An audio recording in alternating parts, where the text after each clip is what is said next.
Moments ago, our cameras getting an inside look into that highly anticipated sit-down with President Donald Trump and the King of Jordan. Let's listen. It's an honor to have King Abdullah with us. He's been a friend of mine for a long time, actually, long before even my first term. And we've had a great relationship. He's a great gentleman, a great leader, and does a fantastic job in his country. His son, we're lucky enough to have his handsome son with us today, so it's good to see you again. We've had some quick discussions just now, and we're going to have some longer discussions after this. And the relationship with Jordan has been very strong, has been with me, and it really has been with the country. But I think I've been closer than other presidents to Jordan and what Jordan represents. And it's an honor to have you and your son with us today. And if you'd like to say a few words, and thank you very much. Mr. President, thank you very much for having us, and so short after your inauguration, I think just as a testament to what you said is a special relationship between our two countries and the personal relationship of friendship and trust between the two of us. Mr. President, I truly believe that with all the challenges that we have in the Middle East, that I finally see somebody that can take us across the finish line to bring stability, peace, and prosperity to all of us in the region. And it is, I think, our collective responsibility in the Middle East to continue to work with you, to support you, to achieve those lofty goals. So I'm very delighted to be here, and as you said, sir, we've got some very interesting discussions ahead of us. Very good, very good. Thank you very much. Mr. President, many people in the region, especially Jordan, are worried about the annexation of the West Bank. Will you give His Majesty the King guarantee that you won't allow Israel to annex the West Bank? And how are you going to I think that's going to work out very well. That's not really what we're talking about today. I think that's something that's going to work out automatically, and it's in good shape. And we discuss it. Other people have discussed it with us and with me. That's going to work out. West Bank is going to work out very well.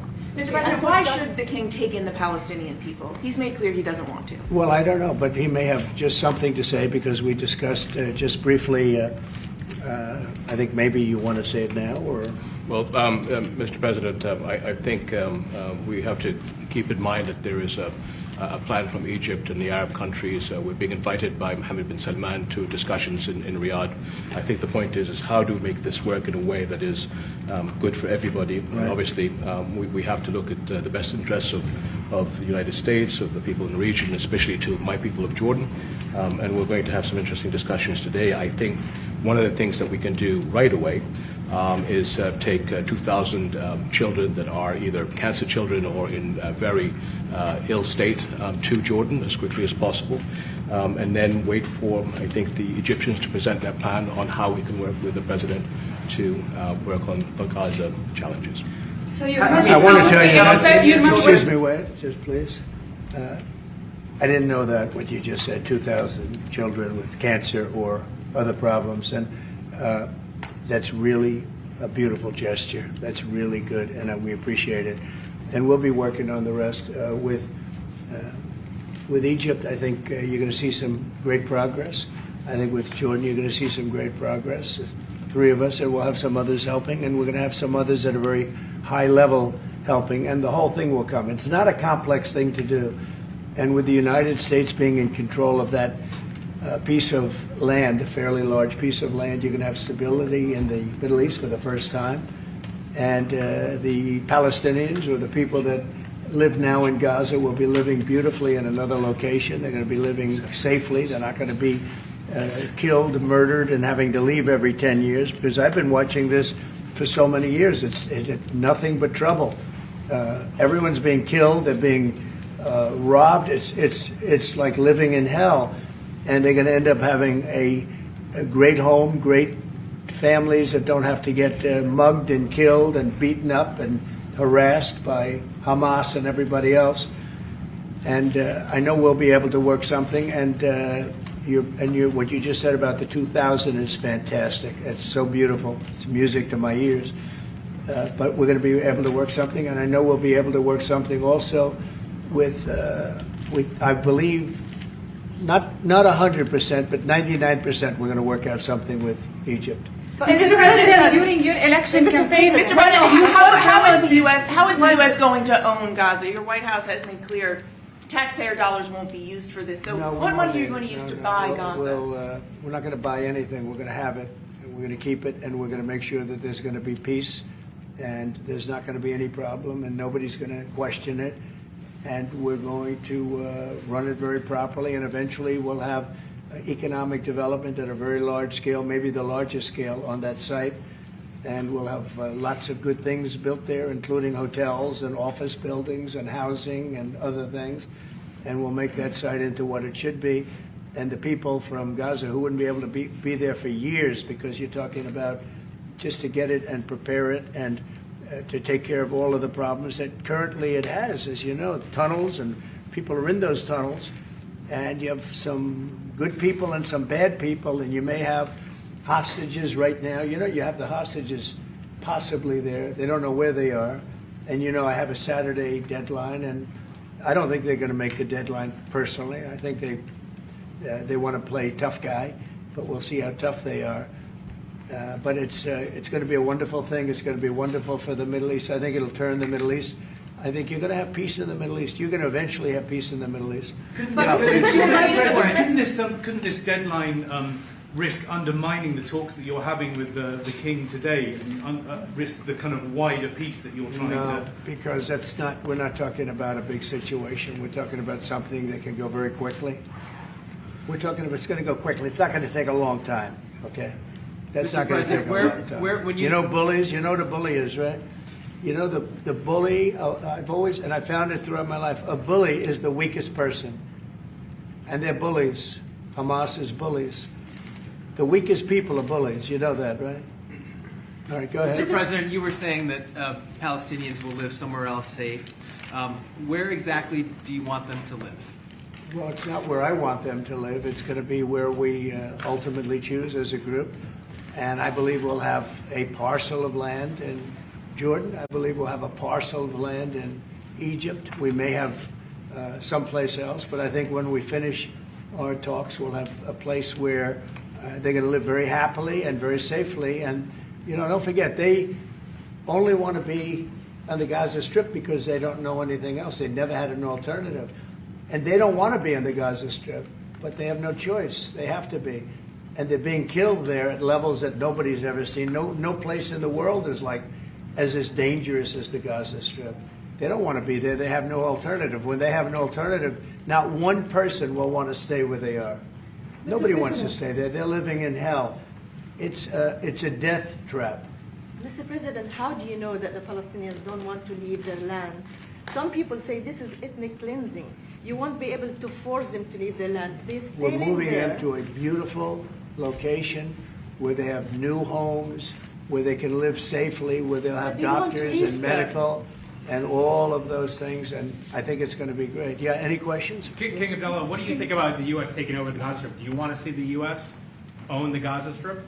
Well, I think, as I said earlier, the president is looking at Egypt coming to present their plan. As I said, we will be in Saudi Arabia to discuss how we can work with the president and with the United States. So I think let's wait until the Egyptians can come and present it to the president and not get ahead of ourselves. And is there a parcel of land in Jordan that you're willing to have Palestinians? Well, I think what we said, I have to look at the best interests of my country. I think the president is very happy that we do this thing with 2,000 children as quickly as possible. And again, I believe that the president is looking forward to getting a group of us Arabs here to discuss the overall plan. And last question, the 2,000 children, are those from the Gaza Strip? Absolutely, from the Gaza Strip. Are you willing to change your mind, Mr. That's President? from the Gaza Strip, the 2,000. Are you willing to change your mind if you hear the Egyptian and the Arab plan end of the month? If they present you something different, are you open to I another think plan? we sort of have gone down the line. We know pretty much what is going to be presented. And I think it's going to be something that's going to be magnificent for the Palestinians. They're going to be in love with it. I did very well with real estate. I can tell you about real estate. They're going to be in love with it. But Mr. President, doesn't concern you that moving 2 million people from there? It's a very small number of people relative to other things that have taken place over the decades and centuries. It's a very small number of people, and they're living a terrible life. Look at the way they're living now. Nobody's living like that in the entire world. They're living under buildings that are mostly fallen down and will continue to fall down. And they're living under. People are being killed every day. The conditions are horrible. There are no conditions anywhere in the world that are worse than the Gaza Strip right now. But don't you have concern that you can destabilize Jordan and You said all Egypt? hell will break out if all the hostages are not released on Saturday. What did you mean by that? And are you encouraging Netanyahu to walk away from this deal? Have you talked about this with him? So I've looked at at the condition of people coming out of the hostage situation, and it's horrible. I looked at the before and after yesterday. 3 young men. One is dead now, as you know, the older gentleman who died, which everybody said he was alive and well. He's dead. But the 3 young men, and I looked at them from a short while ago, and I looked at them now. They're emaciated. They look like Holocaust survivors. They looked, I mean, they'll get better, but they're in rough shape. They were treated really badly, and we've heard things from them since. And I think the reason that Hamas is playing so cute is because they saw the reaction to these 3 people that came out, and the other was, look, the one young lady had her hand blown off practically, and they were not in great shape either. But she's missing her fingers and a big part of her hand. You know what she did? She was stopping a bullet that was aimed at her. She went like that, and it blew off her hand. No, I think I think they want time, because I think the people that they have living are in such bad shape, because they're sending the most healthy people out because they don't want to send the least healthy people out. And there was an uproar when they saw the people from yesterday. So these people are, so I don't want to do 2 and then we do another 2 in another week and then we do 4 in 3 weeks. No.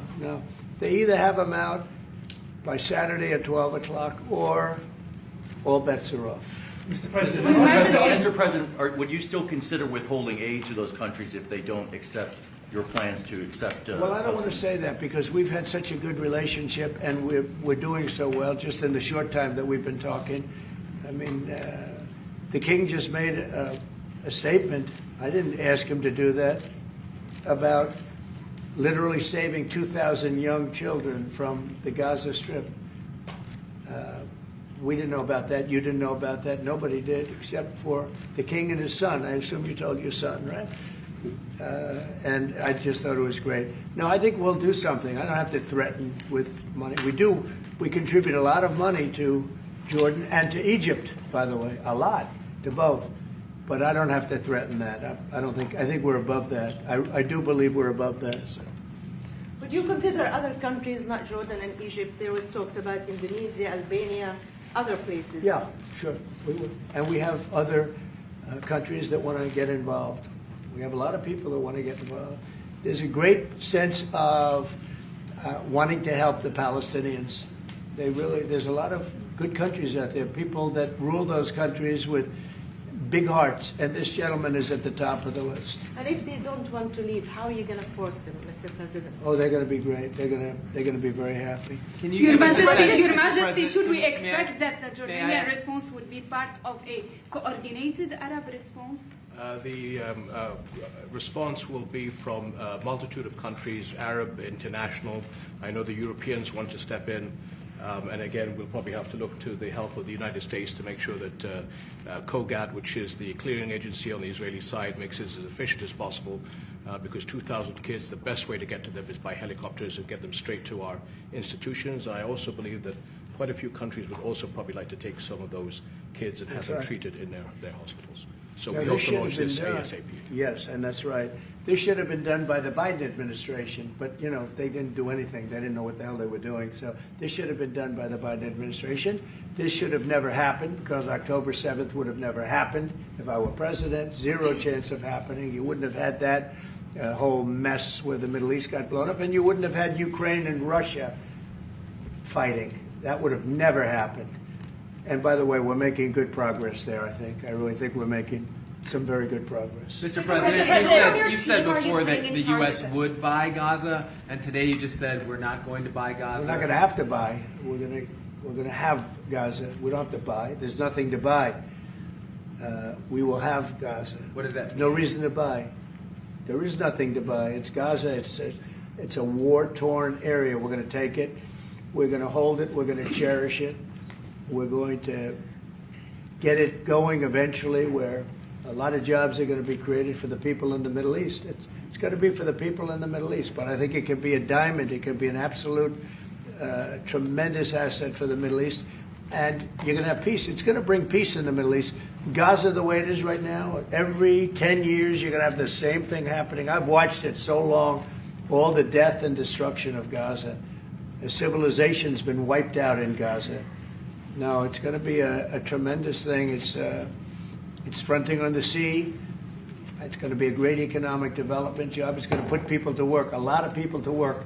And those people are all going to be from the Middle East. And just to follow up with one on that for King Abdullah, can you clarify again, sir, how do you feel about the U.S. taking Gaza, as the president said?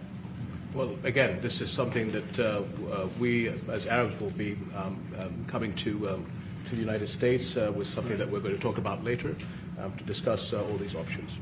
And Mr. President, take it under what authority? It is sovereign territory. Under the U.S. authority. And Mr. President, would you seek to personally develop property in Gaza after this happens? No. I've had a great career in real estate. Mr. President, you know, when you've done what I've done in the last number of years, including the 4 years that we should have been doing something else, frankly, because people see that now for sure. But when you've done what I've done, you can just do more good for people when you're president. When you're president, we can do things. This is all things that should have been done, but actually things that shouldn't have had to be done. Gaza, absolutely, it would have been so great if the Biden administration would have started this. But actually, in all fairness to them, they should have never let it happen. It did happen, and because of the fact that they let this happen, this catastrophe of October 7th, something like this becomes practical and very real, meaning the development and all of the things that I've talked about with respect to the Gaza Strip. If you didn't have the October 7th catastrophe, and it was a horrible catastrophe, then probably you wouldn't be talking about that. But the only thing I can say is this is going to bring stability and peace to the Middle East. And ultimately, when it's developed, which will be in quite a while from now.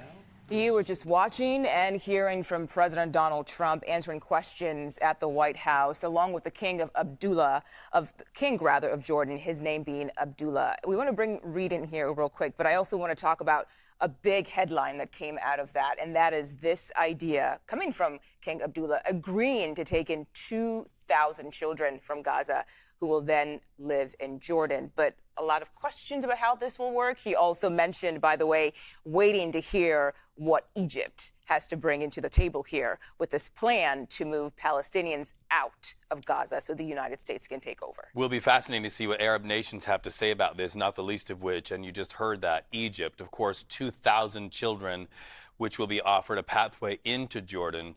But the question is, what about the 2 million Palestinians who are there? So we'll pick up the ball and run it from here, Mugo. Good to be with you for now.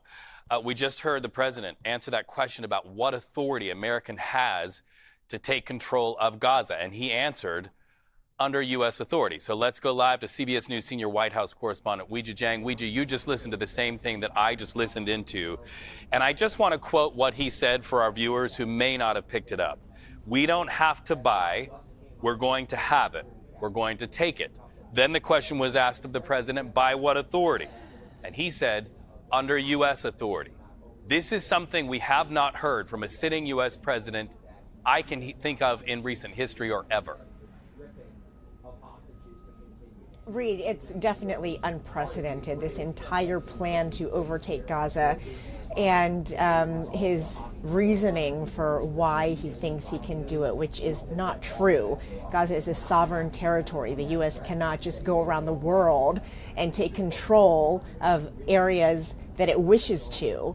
And so the president did not explain why he thinks he can do that. He did not explain what he meant by U.S. authority. And you, Reed, hit the nail right on the head when you were talking about what the Jordanian king offered, which was to take 2,000 sick children who have illnesses and cancer. I mean, there are 2 million people in Gaza, and the president wants Jordan and Egypt to take all of them while he redevelops this as a real estate plan. 2,000 kids versus 2 million people, that's very different. And the president seemed to suggest that he thinks Jordan and Egypt and other Arab nations would eventually be on board with taking all 2 million. But the king was very careful and very strategic in his words and saying that we have to consult with our counterparts, we have to have a broader meeting. But keep in mind, Reed, Jordan, along with those other countries, have already issued a statement to say they support a two-state Palestinian solution. They do not believe that the Palestinians should be displaced, and they will not take those Palestinians in the meantime. And so this is a really awkward conversation that we just saw play out here. And it's notable, Reed, that yesterday the president said that he would consider withholding U.S. aid from Jordan and other countries who do not comply, essentially, with what he wants, which is for them to take the displaced Palestinians. Today he changed his tune because he was sitting right next to the king, and he said, well, I don't think we'll get there. I don't think we have to. We're already making good progress. So, this is a very careful conversation that they are having in public, but I'm very curious to learn more about what they talk about in private, Reed. Right, and it seemed when you listen to the king right there that he wanted Egypt to have more to say here. But you bring the dollars and cents conversation in. President Donald Trump was heard there saying the U.S. gives a lot of money to Egypt as well. Is that, Ouija, what we're really talking about here? The president says we're above that, we don't have to make a threat, but the threat is there in the air, that dollars could be pulled from Jordan, dollars could be pulled from Egypt. Is that really what it's going to come down to when he says under U.S. authority? Is he really meaning under U.S. threat of pulling dollars? Well, I think, if you just listen to what the president said yesterday, Reed, yes, that is at the heart of it, because even though these countries have repeatedly and publicly said they will not take these displaced Palestinians from Gaza, President Trump has also said time and time again that he thinks they'll change their minds. So you have to wonder what political levers he has. Well, I can tell you that in 2022, the State Department agreed to a new deal with Jordan to supply $1.45 billion in aid a year. And we did just hear the king say that he has to do what's best for his country without committing to anything beyond that 2,000 children. But certainly this is an important calculation, and it gives President Trump leverage. Now, even if he found a place for 2 million Palestinians to go, there still remains so many questions, Reed, about his vision for rebuilding. And I think the central question today is, how are you going to end the war first before we even start talking about rebuilding? We know that the ceasefire deal is extremely fragile, especially since President Trump set a new deadline yesterday in saying that if all the hostages are not released by Saturday, then, quote, all hell will break loose. Right. Reed. Well, and also news broke while we were inside of this experience, watching outside of the White House to see what was going on behind closed doors between the King of Jordan and President Donald Trump. Benjamin Netanyahu seemed to echo almost word for word what President Donald Trump said by way of that Saturday deadline. We have to remind our viewers, we are in phase one of what is likely, or at least thought initially to be, a two-phase ceasefire and hostage release deal. Now, Hamas has paused. They paused in their release because they say Israel is going back on some of their promises. But how can this be seen if we're threatening a deadline on Saturday that all hell will break loose? How can this not be seen as Israel and the United States also ripping up their side of the deal today? Not Saturday, but today. Yeah. Well, and this was the Biden administration's worst nightmare as it related to this ceasefire deal that they spent so many months brokering Reed, and you're right that there were two phases when it came to releasing all the hostages and ending the war permanently. The third phase was supposed to be rebuilding Gaza. And there were a lot of concerns about whether the Trump administration would be able to successfully implement the ceasefire deal. Now, you may remember when all parties signed it, there was praise from President Trump. He said it was an epic deal. He said it never would have crossed over the finish line if not for his victory in November, if not for his Middle East envoy, Steve Witkoff, who did play an instrumental role in sealing the deal. And there was high praise for the agreement. Well, I think it was really telling, Reed, that when Prime Minister Netanyahu visited the White House about a week ago, at that time, Steve Witkoff said, you know, he was asked, what if Israel just says, we're not going to end the war? What about that? And what was a really revealing bit of information was Witkoff said, well, look, the problem is they signed a deal that was not so wonderful. You know, the Trump administration had nothing to do with that deal. We did not dictate the terms. And so they were already backing off from this praise of the ceasefire agreement. I think opening a door, realizing that it might fall apart. And here we are today, Reed, to your point, it seems as though they are ready to start over, renegotiate, end the deal, whatever you want to call it, remains to be seen, unless the hostages are all released, which, as you mentioned, Hamas has already said is not going to happen. And so this, like I mentioned, is exactly why the Biden administration was so fearful that even though they were able to get it done, it wasn't going to be up to them to carry it out. And now we are seeing a very different turn of events, Reed, and we don't know what the future will be for Gaza. President Trump took questions in the Oval Office alongside French President Emmanuel Macron. The two leaders discussed a range of topics, including the war in Ukraine and the future of federal employees. Take a listen to that. Man, in my book, we were together. We did it together. And I think a lot of progress has been made. We've had some very good talks with Russia. We've had some very good talks with others, and we're trying to get the war ended with Russia and Ukraine. And I think we've come a long way in a short period of weeks.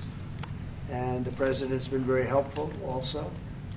And we're also talking about trade, various trade deals that we will be doing with France. And we'll be discussing a little bit further. Then we'll have a press conference later on. You can ask some questions. We'll be having a press conference in a little while. We're going to have lunch with the entire French staff, and we look forward to it. And again, the relationship's been very special with France and very special with this gentleman on my right. And we look forward to keeping that going for a long period of time. Thank you very much. Thank you. Thank you, Mr. President. Thank you. Thank you. No, thank you. I want to thank Mr. President for his hospitality. We had a good discussion this morning for the G7 here. Yeah.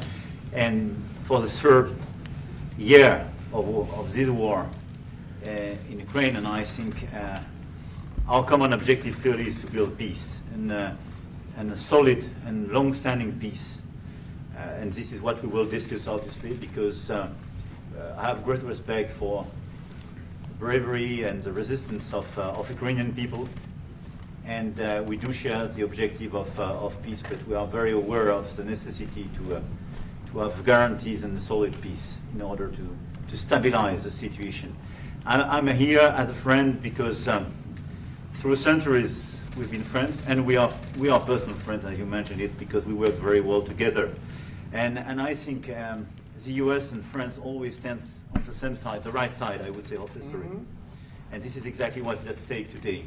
And this is a very important moment for Europe as well. And I'm here as well after discussions with all my colleagues to say that Europe is willing to step up, to be a stronger partner, to do more in defense and security for its continent, and as well to be a reliable partner and to be engaged on trade, economy, investment in a lot of topics. So I'm very excited by the discussion we will have, and obviously we will follow up.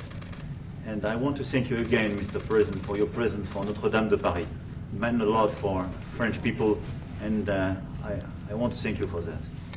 That's the cathedral, and they've done a fantastic job. The president's done a great job in bringing it back. That was a terrible thing, like, what, 5 years ago? Yeah. Watching that burn was a very horrible sight, and you've done a fantastic job in bringing it back, so I congratulate you. Thank you for being here. Thank you. Thank you. Anybody want to ask a question or two? Or is that a foolish question? Thank you, Mr. President. Ukrainians on the critical minerals deal. It looks like we're getting very close. The deal's being worked on, and we're, I think, getting very close to getting an agreement where we get our money back over a period of time. But it also gives us something where I think it's very beneficial to their economy, to them as a country. But, you know, we're in for $350 billion. How we got there, I don't know, but that's a lot of money, a lot of money invested, and we had nothing to show for it. And it was the Biden administration's fault. The Europeans are in for about $100 billion, and they do it as in the form of a loan. And the Europeans have been great on this issue. They understood it wasn't fair, and we were able to work something out. But with the Ukrainians, I think I can say that we're very close. Scott's around here someplace, and I think we can say that we're very, hi Scott, I think we're very close. Do you have something to say about that, Scott? We are very close. Good. 1 yard line. All right, good. Mr. Mr. President. What? Would a minerals deal include a security guarantee for Ukraine? Well, it'll be Europe is going to make sure that nothing happens. I don't think it's going to be much of a problem. I think once we settle, there's going to be no more war in Ukraine, and you're not going to have it. It's not going to be a very big problem. That's going to be the least of it. Mr. President, we're hearing from some Greek media reporting that the U.S. has agreed to shut down a military base in Greece that's been a logistical hub for NATO. That who shut down? That the U.S. has agreed to shut it down at the request of Turkey and Russia. Is that at all true? Marco, do you have anything to say about that? Sir, that's a no. That's a no. Mr. President. Mr. President. Is it a no? It's a no, sir. It's not a correct story. Thank you. Mr. President, how do you react to people in Europe who say that you are abandoning Ukraine and that you are going to sacrifice the security of Ukraine by making a deal with Vladimir Putin? You know, we're helping Ukraine like nobody's ever helped Ukraine before. And I can say this, if I didn't become president, Ukraine would right now still be at a level where there would be no even thinking about a peace. And it was, it's a sad thing that this happened. This would have never happened, this war, if I were president. Zero chance. And it has happened. So my function is to get you out of the war, get them out of the war, let them live. It's a bloody war, it's a horrible war. Thousands of people are being killed a week. And I would say Russia, maybe 700,000 people. I think Ukraine, probably a similar number. And that's not talking about the towns and the cities that have been blown up. That's talking about soldiers. This has been a horrible, bloody mess. And we're going to get it solved. We got to get it solved.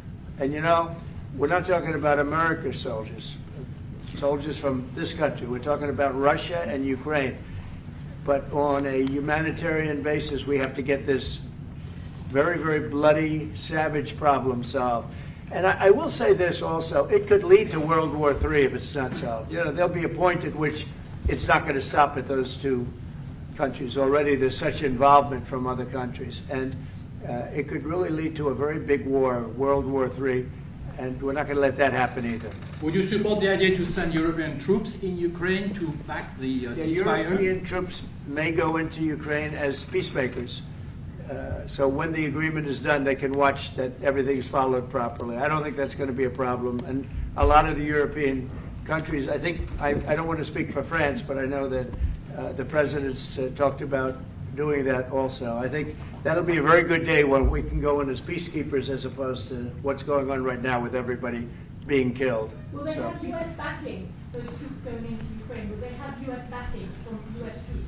Well, we're going to have a backing of some kind, and obviously the European countries are going to be involved, and I don't think you're going to need much backing. I think that's not going to be a problem. Once an agreement is signed, Russia's going to get back to its business, and Ukraine and Europe are going to get back to their business. I don't think it's going to be a problem. Mr. President, can you talk about DOGE? President Zelenskyy soon? What? Will you meet with President Zelensky soon? I will be meeting with President Zelensky. In fact, he may come in this week or next week to sign the agreement, and which would be nice. I'd love to meet him. Would meet at the Oval Office. So the agreement's being worked on now. They're very close to a final deal. It'll be a deal with rare earths and various other things, and he would like to come, as I understand it, here to sign it, and that would be great with me. I think they then have to get it approved by their council or whoever might approve it, but I'm sure that will happen. Monsieur le Président Macron, est-ce que vous pouvez commenter ce qui a été dit par Meeting with President Putin also, yes. I don't know when we speak. We're trying to get this thing worked out, but yeah, at some point I'll be meeting with President Putin too. Monsieur Macron, s'il vous plaît, est-ce que vous pouvez nous dire quelques mots en français? Mr. I President. can say a few words in French. Yes. No, le président l'a dit, je pense que c'est un moment important. C'est un moment important de la discussion. On veut bâtir la paix en Ukraine et le bilan qui a été rappelé, une réalité, il y a d'1 million de morts et de blessés depuis le début de ce conflit et de cette guerre d'agression. Notre volonté, c'est que cette paix dure, parce que nous avons déjà eu un cessez-le-feu et une paix qui n'a pas été respectée. C'était les accords de Minsk, 1 puis 2. Et donc le corps de cette discussion, c'est de s'assurer d'abord qu'il y ait un cessez-le-feu, ensuite que les Ukrainiens soient impliqués. Je pense que ce que vient de dire à l'instant le président Trump est très important, c'est-à-dire qu'il va rencontrer rapidement le président Zelenskyy pour signer cet accord sur les minerais critiques et les terres rares, et que c'est aussi un moyen d'avoir une implication américaine forte. Les Européens sont prêts à prendre leur charge sous des formes diverses de soutien à l'armée ukrainienne, de présence, y compris pour s'assurer que la paix soit durable. Et l'implication dans la durée des États-Unis d'Amérique à travers cet accord est une bonne chose. Et donc tout est encore à construire, et je ne veux pas préempter les discussions. Mais nous partageons le même objectif, et ce qu'on a discuté ce matin pendant 1 heure après la visioconférence ensemble, et ce qu'on va continuer de travailler, sont pour moi des bonnes avancées. Et l'annonce de... Est-ce que l'intégrité territoriale de l'Ukraine est encore un objectif crédible? Spoken about this just a moment ago. This is exactly what we want to do. We want to build peace with Ukraine. As President Trump mentioned, there are already 1 million dead and wounded in Ukraine since the war began. We had a ceasefire in the past that was not respected. This was under the Minsk Agreements 1 and 2. President Trump, as he said, will be meeting with President Zelensky to sign a deal on rare earths. And we are pleased to see this very strong American involvement. Europe, of course, also stands ready to support Ukraine in various ways, supporting its military. And we don't want to preempt any sort of discussions that are currently underway, but we do share the same objective of building this lasting peace. I just want to tell you a little story. So we were at the Eiffel Tower having dinner with your wonderful wife and with my wonderful wife, and we came out and he started speaking the French deal. And we didn't have an interpreter, and he was going on and on and on, and I was just nodding, yes, yes, yes. And he really sold me out, because I got back the next day and I read the papers. I said, that's not what we said. He's a smart customer, I will tell you that. Exactly what we agreed. Mr. President, you called Zelensky a dictator. Would you use the same words regarding Putin?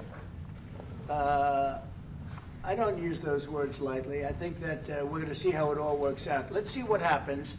I think we have a chance of a really good settlement between various countries. And, you know, you're talking about Europe, and you're talking about Ukraine as part of that whole situation.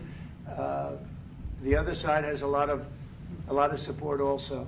So let's see how it all works out. It might work out. Look, you can never make up lives. The one thing you can make up the money, but you can't make up the lives. A lot of lives lost. I think probably a lot more lives than people are talking about. It's been a rough war, but I think we're close to getting it solved. Question about Doge, sir. Do you think that Doge could benefit from more streamlined communications? There was that email telling employees to give 5 things that they've done last week. Agency heads then told people to ignore it, but Elon Musk... about the last email that was sent, where he wanted to know what you did this week. You know why he wanted that, by the way? I thought it was great, because we have people that don't show up to work and nobody even knows if they work for the government. So by asking the question, tell us what you did this week, what he's doing is saying, are you actually working? And then if you don't answer, like you're sort of semi-fired or you're fired, because a lot of people are not answering because they don't even exist. They're trying to find, that's how badly various parts of our government were run by, and especially by this last group. So what they're doing is they're trying to find out who's working for the government. Are we paying other people that aren't working? And where's all that? Where's the money going? We have found hundreds of billions of dollars of fraud so far, and we've just started. We're actually going to Fort Knox to see if the gold is there, because maybe somebody stole the gold. Tons of gold. Some of the agencies. So I think it was actually, there was a lot of genius in sending it. We're trying to find out if people are working. And so we're sending a letter to people, please tell us what you did last week. If people don't respond, it's very possible that there is no such person or they're not working. Some of the agency heads instructed their employees not to respond because they were waiting on further guidance, but Elon Musk's tweet said a failure to respond would be taken as a resignation. So there's been a disconnect in communications. Yeah. Are you concerned at all about that? No. That was done in a friendly manner. Only things such as perhaps Marco at State Department, where they have very confidential things, or the FBI, where they're working on confidential things. And they don't mean that in any way combatively with Elon. They're just saying there are some people that you don't want to really have them tell you what they're working on last week. But other than that, I think everyone thought it was a pretty ingenious idea. We have to find out where these people are. Who are they? And we said, if you don't respond, we assume you're not around. And that holds, that stands. And you're not getting paid anymore, too. So, we're doing a real job. And we just had a poll come out, I guess the Harvard poll, saying that it's massively popular what we're doing. So. Mr. President, do you still believe in NATO, in the alliance between Europe and America in NATO? Are you going to go to the summit in June? Very much involved in this. When I first got elected at the very beginning, first term, I got hundreds of billions of dollars put into NATO. NATO had no money because they hadn't paid for years. And I said, look, if you don't pay, we're not going to be a part of NATO, we're not going to protect, we're not going to do what we're supposed to do. And we took in hundreds of billions of dollars into NATO. No, NATO is a good thing if it's done properly and if it's used properly. Mr. President, in these days you speak a lot about tariff in Canada, in Mexico, and in Europe. I want to know what is your idea about Italy, if you want to make the same thing in Italy. What? Can you talk up a little louder? In these days. No, louder. Can you talk a little louder? You have a beautiful voice, but you're not. In these days, you speak. Where are you from? Italy. From Italy. Oh, I love Italy. Go ahead. I want to know if you have the same idea with Italy about tariffs. Well, look, I love Italy, and Italy is a very important nation. We have a wonderful woman as your leader. And she was on the conversation today, one that we had, the G7. And no, I think Italy is doing very well. I think Italy's got very strong leadership with Georgia. Monsieur le Président, qu'est-ce que vous répondez au président Trump qui a dit que les Français et les Britanniques n'avaient pas... Any other questions over here? Yes, ma'am. Can you clarify what you meant in your truth today on the major economic development transactions between the U.S. and Russia? With respect to what, Russia? In solving a peace deal, you said there would be major economic development transactions which will take place between the United States and Russia. Yeah, we're trying to do some economic development deals. They have a lot of things that we want, and we'll see. I mean, I don't know if that will come to fruition, but we'd love to be able to do that if we could. They have massive rare earth. It's a very large, it's actually the largest in terms of land. It's by far the largest country. And they have very valuable things that we could use, and we have things that they could use, and it would be very good if we could do that. I think it would be a very good thing for world peace and lasting peace. Well, I mean, our first thing that we want to do, the first element of the overall transaction is ending the war. But if, just as we're doing with Ukraine, if we could do some economic development in terms of Russia and getting things that we want, something like that would be possible, yes. Can you explain the rationale, sir, in the U.S. Yes, go ahead, please. Can you explain the rationale in having the U.S. vote against the UN resolutions that Ukraine proposed and also the U.S. proposed? I would rather not explain it now, but it's sort of self-evident, I think. Mr. President, first of all, it's about increasing the tariffs on products from the European Union. Is that still something you want to do today? Well, it's not increasing, it's reciprocal. So whatever they charge us, we're charging them. So it's not a question of increasing.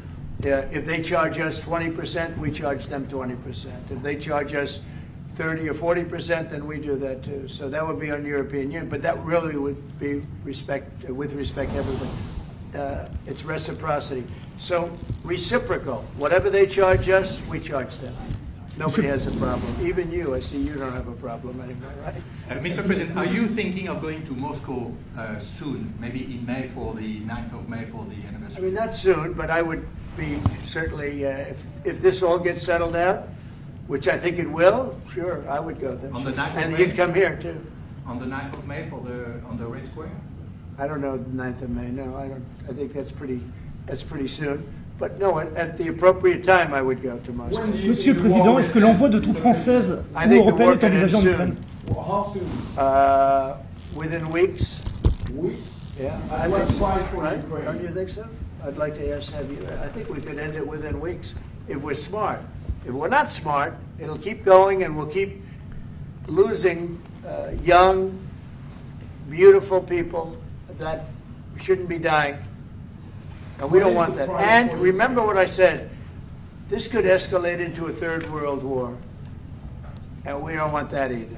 Mr. President, your envoy Steve Witkoff suggested a temporary ceasefire in the conflict, but the Russian government has denied that out of hand. Do you worry that they're not feeling in good faith? No, I think they, at some point, will agree to that. I think they probably wanted to. And I think once you have a ceasefire, it's going to end, because they're not going from a ceasefire back to war. I think people have had their full. I'm just glad I was able to help, because there was no communication with Russia until I came along. Biden didn't communicate. He couldn't communicate with his own child. So Biden didn't communicate. He couldn't. It was terrible. He hadn't spoken to Putin in 3 years. You're trying to end a war. People are being killed. Every week, thousands of people are being killed. Soldiers, in this case, mostly. Also towns, as missiles go in and back and forth. No, it's a shame. This should have never happened. This is a very sad, this is going to go down in the history books. This is a very sad moment, because that should have been stopped. That should have never started. And if it did start, it should have stopped the first week, not 3 years later. Okay? Je vais répondre, if you allow me, because je pense que plusieurs questions de vous et de votre collègue qui ont été posées en français et qui rejoignent les questions posées par les collègues américains. D'abord, cette discussion est utile et construire la paix est une nécessité. La deuxième chose, c'est qu'il y a aujourd'hui une capacité de dissuasion qui est restaurée, et que c'est ce que veut dire le président Trump quand il n'y aura plus de problème. Je pense que la force du réengagement américain aujourd'hui, c'est en quelque sorte l'incertitude aussi pour le président Poutine. Et donc il y a une capacité de dissuasion qui est là, qui permet de sceller d'abord sans doute une trêve, la capacité à vérifier que cette trêve est respectée, et ensuite un accord de paix qui permettra de reconstruire l'Ukraine, mais de lui apporter aussi les garanties de sécurité. Dans le cadre de ces garanties de sécurité, nous pensons que nous avons notre rôle à jouer. Et donc, on verra à ce moment-là de la discussion, je ne veux pas la préempter, ce qui est nécessaire pour que l'Ukraine puisse rester un pays souverain. Et d'ailleurs, dans les discussions entre l'Ukraine et les États-Unis d'Amérique, il y a cette question d'une souveraineté ukrainienne qui est respectée. Et donc, nous, ce que nous avons préparé, en particulier avec nos partenaires britanniques, dans le cadre d'un travail très étroit qu'on a mené ces dernières semaines, et partagé avec tous les pays européens et alliés qui sont prêts à s'y joindre, c'est l'idée de dire on est prêt à apporter ces garanties de sécurité. Les conditions, elles doivent en être définies. Par l'envoi de troupes ? Elles doivent être définies par l'accord. Ça peut aller jusqu'à l'envoi, comme l'a dit le président, de troupes qui iront observer que la paix est bien respectée, qui iront se positionner, pas sur la ligne de front, pas pour justement, en quelque sorte, être dans le conflit, mais marquer une présence comme une garantie. Il y a d'autres moyens de soutenir, qui peuvent être des soutiens accrus et capacitaires à l'armée, des structures nouvelles. Et je pense aussi que l'accord qui est discuté, le président l'a dit, la crédibilité américaine qui est mise dans ce moment, c'est aussi montrer que chacun est dans son rôle, mais que nous avons une unité, Européens et Américains, et donc avec une forme de garantie que les Américains prennent par la discussion sur les minerais critiques, qui sont en train de finaliser. That is the most beautiful language. I have no idea what he's saying, but that is the most elegant, beautiful language. Go ahead, please. This is a question that was asked by several. What we need to do is make sure that we are building peace. We have deterrence capabilities that have been restored. As President Trump said, there won't be any more problems. We've seen the U.S. re-engagement and the message that that sends to Mr. Putin. We have deterrence, which will allow a truce to take place, verification of that truce, and then a peace agreement can be put in place so that we can start rebuilding Ukraine with security guarantees. And we have a role to play in that. Again, I'm not preempting any discussions, but we've spoken about Ukraine's sovereignty, and that has been a subject of discussion between the U.S. and Ukraine. We have also been working closely with our British partners this week. We've shared this information with other European countries, and we are ready and willing to provide those security guarantees, which could perhaps include troops, but they would be there to maintain peace. They would not be along the front lines. They would not be part of any conflict. They would be there to ensure that the peace is respected. Our assistance may include other capacity building, perhaps for the military. We see U.S. credibility here. We each have our role to play, but it will be done in a united fashion. President Donald Trump and French President Emmanuel Macron holding a kind of an impromptu press conference there in the Oval Office after their meeting today at the White House. They talked mostly about ending the war between Ukraine and Russia. Of course, they also talked about some domestic issues, including DOJ firing hundreds of firing federal employees and putting them on notice. But they also talked about the special relationship these two countries had. The President Trump, saying that if they don't end the war with Russia, it could lead to World War III if it's not solved. And he's expecting to see President Zelenskyy to come to the White House to sign an agreement later on this week. And he said he also plans to meet with Russian President Vladimir Putin. Let's bring in White House reporter Willie James Inman for more on this meeting. Willie, I'm curious, what did you take away from this kind of impromptu press conference there? Hey there, Liz. Yeah, let's call this the pre-press conference because the two leaders are set to have a press conference and take questions from reporters yet again. That's going to happen a little bit later. We anticipate the press going into that room soon. But there was a lot the president and the president of France talked about today. President Trump is saying essentially that he thinks peacekeepers, European peacekeepers, could be on the table in terms of keeping the peace there in Ukraine. It's unclear whether or not that'll be in the agreement, but everything is on the table, it seems, as the president talking here. He also mentioned that he would meet with President Zelenskyy of Ukraine, as you talked about there. And part of that meeting would include signing a type of agreement for access to rare earth minerals that Ukraine holds in its territory for the U.S. to recoup. That's what White House officials have been saying, recoup some of the money and the funds that taxpayers have really sent to Ukraine in terms of that military assistance, the economic assistance that's going to Ukraine. President Trump hoping to make a deal there and saying that Zelenskyy, the president of Ukraine, could visit the White House and be in the Oval Office and those seats there perhaps later this week or next week. The president also saying that he'll be willing to meet with President Putin of Russia. We, of course, know that the U.S. Officials have been meeting with Russian officials to lay the groundwork for that. Just last week, of course, that meeting taking place in Saudi Arabia, with that country being the mediator between the U.S. and Russia. The president kind of didn't really commit necessarily to going to Moscow, said he would be open to it if, of course, they could get this deal done with ending the war in Ukraine, between Ukraine and Russia. And also he mentioned that it could lead to World War III if things weren't solved quickly. And just quickly on DOJ, Liz, I want to mention that as well.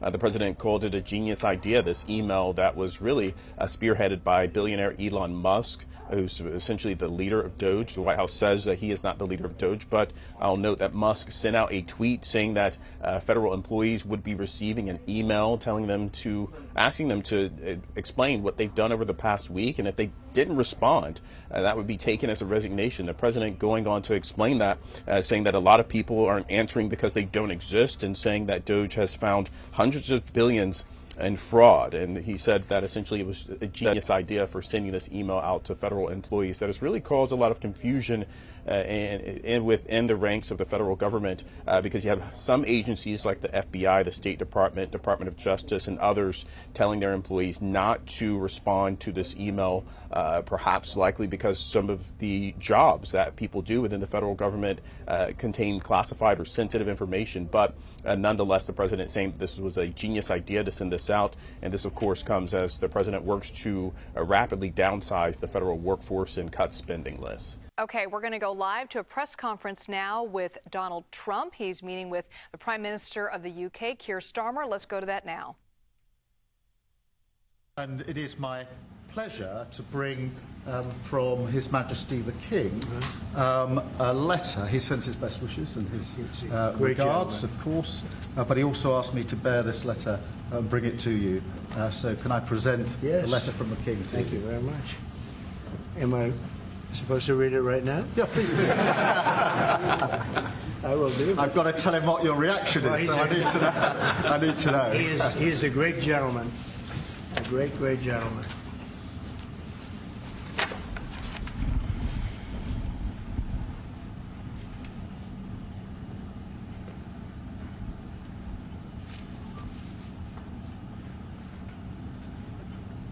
Oh, that's wrong. Well, that is really nice. I must make sure his signature's on that. Otherwise, it's not quite as meaningful. It is, and that's quite a signature, isn't it? Beautiful. He's a beautiful man, a wonderful man, and we appreciate it. I've known him, gotten to know him very well, actually. First term and now second term. Perhaps you'd like to say what that very important paragraph. Yes, so this is a letter from His Majesty the King. It's an invitation for a second state visit. This is really special. This has never happened before. This is unprecedented. And I think that just symbolises the strength of the relationship between us. So this is a very special letter. I think the last state visit was a tremendous success. It was. His Majesty the King wants to make this even better than that. So this is truly historic, an unprecedented second state visit. He wants to talk that through with you. And that says at Windsor. That's really something. Yes. What I haven't got yet is your answer.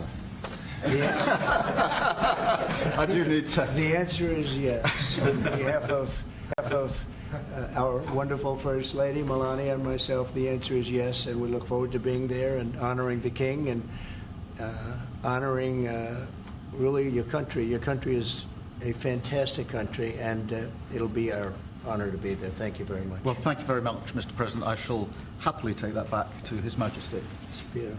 Thank you. Thank you. Thank you. I'm going to keep that one. You're going to keep that one. President Trump, Andrew and Tristan Tate landed in Florida today on a private jet after being released from custody in Romania. They are accused rapists, human traffickers, not thought of as good people in many circles. Did your administration pressure the Romanian government to release them, and if so, why? I know nothing about that. I don't know. You're saying he's on a plane right now? He's back. They already did. Yeah, I just know nothing about it. We'll check it out. We'll let you know. I do.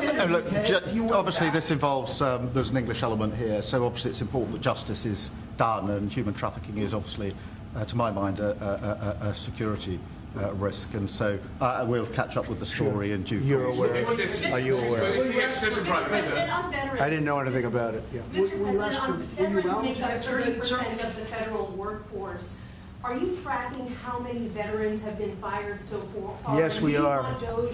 We are, and we take good care of our veterans, so we're watching that very carefully, and we hope it's going to be as small a number as possible. But we are having great success in slimming down our government. It's been really very successful, and some took payouts and buyouts, and others took other things, and some people we're finding out don't even exist. We're finding that we have a lot of people that don't exist, that people thought that did. We will be making a statement on that, but we're taking care of our veterans. We love our veterans. We're going to take good care of them. Okay, please. Mr. President, could you be persuaded, as part of a peace settlement in Ukraine, to provide air cover, a backstop security position to the contributions that Europe might make as well? Well, so President Zelenskyy is coming to see me on Friday morning, and we're going to be signing really a very important agreement for both sides because it's really going to get us into that country. We'll be working there. We'll have a lot of people working there. And so in that sense, it's very good. It's a backstop, you could say. I don't think anybody's going to play around if we're there with a lot of workers and having to do with rare earths and other things, which we need for our country. And we appreciate it very much. And I look forward to seeing him. We'll be talking about it, and we'll also be talking about that today with the Prime Minister. Yeah, I mean, as you know, we've already indicated that we'll play our full part in making sure that any deal, if there is one, and I hope there is, and I think this is a historic moment to make sure it's a lasting deal, and we're about to have a discussion about how we can make that work. But I have to say this, as I said yesterday, you're talking about a peacekeeping force. We have to make a deal first. Right now, we don't have a deal. We have Russia, we have Ukraine. I think we're very well advanced. I think Russia has been acting very well. We have Representatives Steve Witkoff and Scott and Marco and JD. We're all involved, every one of us, and a lot more. But I think we're very well advanced on a deal, but we have not made a deal yet. So I don't like to talk about peacekeeping until we have a deal. I like to get things done. I don't want to give it the bad luck sign. We don't want to do that. But we've had very good talks with Russia, and we've had very good talks, as you know, with Ukraine. Yes, sir. Mr. President, does the Prime Minister have to choose a closer relationship with the EU as he is seeking and a good trade relationship with you? Which one should he go for? Well, I think we have just a great relationship. We actually had a good relationship before. We've met a couple of times, and I'm very impressed with him. I'm very impressed with his wife, I must say. She's a beautiful, great woman. And I said you're very lucky. He's very lucky. And no, we've had a very good relationship. He's worried about Britain potentially undoing some of the benefits of Brexit by seeking a closer tie with the EU, who you said was set up to screw. No, I don't worry about that. I thought, frankly, what they did was the right thing at the time, and I think that'll probably prove out over the centuries. You have a long time to go, but I think I predicted that was going to happen, and it did happen. And it'll work itself out. I think it's already worked itself out. Yes. Mr. President, can I ask on Chagos, Mr. President? Keir Starmer has signed a deal to give away the Chagos Islands to Mauritius. Will you approve that deal? Well, we're going to have some discussions about that very soon, and I have a feeling it's going to work out very well. They're talking about a very long-term, powerful lease, a very strong lease, about 140 years, actually. That's a long time. And I think we'll be inclined to go along with your country. Yeah, I think it's a little bit early. We have to be given the details, but it doesn't sound bad. Yeah, please. Mr. President, you obviously can do business with our Prime Minister, Keir Starmer. You said yesterday that the EU was constructed to screw the US when it comes to trade. What can our Prime Minister say to you to persuade you not to impose tariffs on the United Kingdom? Yeah, did I use the word that you said, that bad word? I think so. Well, I think that the EU, I've had problems with the EU because, and we're not talking about, we happen to have a great relationship with you, but we did have, and we do have problems with the EU because they've tariffed us. They do it in the form of a VAT tax, which is about 20%, and many other taxes. They sue our companies. They sued Apple. Got $16 or $17 billion, which was, I think, totally a ridiculous decision. And they're suing Google for a lot of money. They're suing a lot of other companies. And we don't like the way they're treating our people now. We don't like the way they're treating our companies. They sell us cars. We don't sell them cars. They don't take our cars. They don't take much of our agriculture. And we have a deficit with them of about $350 billion. So I wouldn't say it's been such a great relationship personally, but other people did because it's politically correct to say that it's been good, but it hasn't been good. And we're going to change that, and we are going to have reciprocal tariffs. We're not going to have tariffs, we're going to have reciprocal. Whatever they charge us, we're going to charge them, which for many years, foolishly, I would have done that, but then all of a sudden we had COVID and we had other things to think about. So it took me a little while to get that on, but we had, in my first 4 years, we had the greatest economy in the history of, I think, the world, but certainly in the history of our country. I think we're going to have that again. But the EU was very, very tough on us from the standpoint of trade. Then you could take it a step further and go into NATO, and that was a very tough situation for us. I mean, that's been a very tough situation because we were paying a disproportionate share, and it wasn't good. So, as you know, they paid hundreds of billions of dollars after I got involved, and they evened it out a little bit, but not very much. And then if you look at the war, we're in for $300 billion plus, and they're in for $100 billion. They get their money back, and now we'll get our money back also. But under Biden, you wouldn't have done that. Biden did a terrible job, I have to say. I hate to say that about somebody that sat here just before me, but he did a terrible, terrible job. That war should have never happened, the war between Russia and Ukraine. Frankly, October 7th should have never happened. Israel, that should have never happened. What happened there should have never. Inflation should have never happened. Afghanistan should have never happened. The way they got out, not getting out, but the way they got out. So, but I can say that as far as we're here for a different reason, we're talking about a very different place. And this is some place that I have investments there.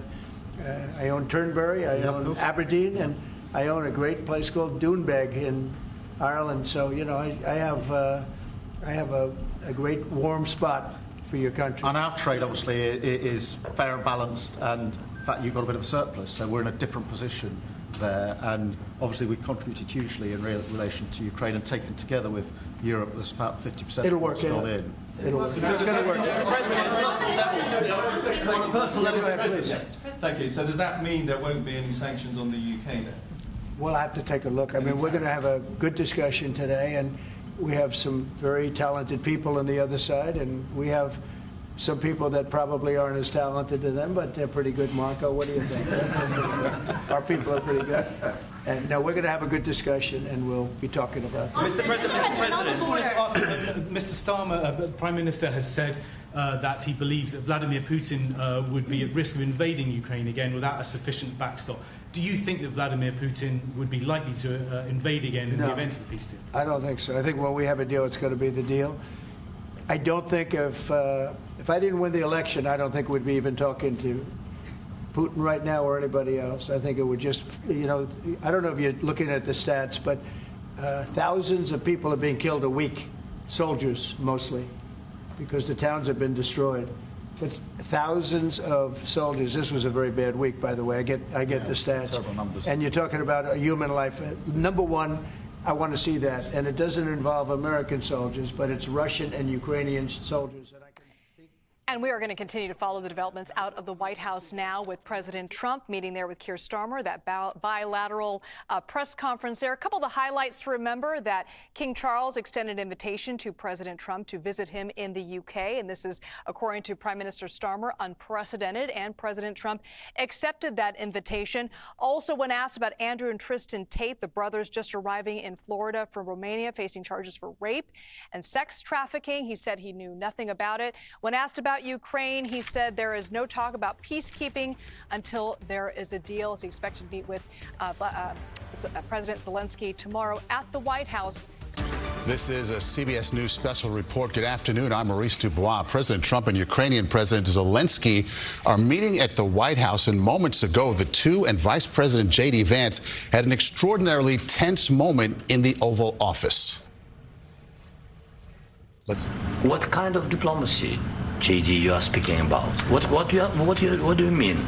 I'm talking about the kind of diplomacy that's going to end the destruction of your country. Yes, but if you Mr. President, with respect, I think it's disrespectful for you to come into the Oval Office and try to litigate this in front of the American media. Right now, you guys are going around and forcing conscripts to the front lines because you have manpower problems. You should be thanking the president for trying to bring it into this conflict. Have you ever been to Ukraine that you say what problems we have? I have been to. Count once. I've actually watched and seen the stories, and I know that what happens is you bring them on a propaganda tour, Mr. President.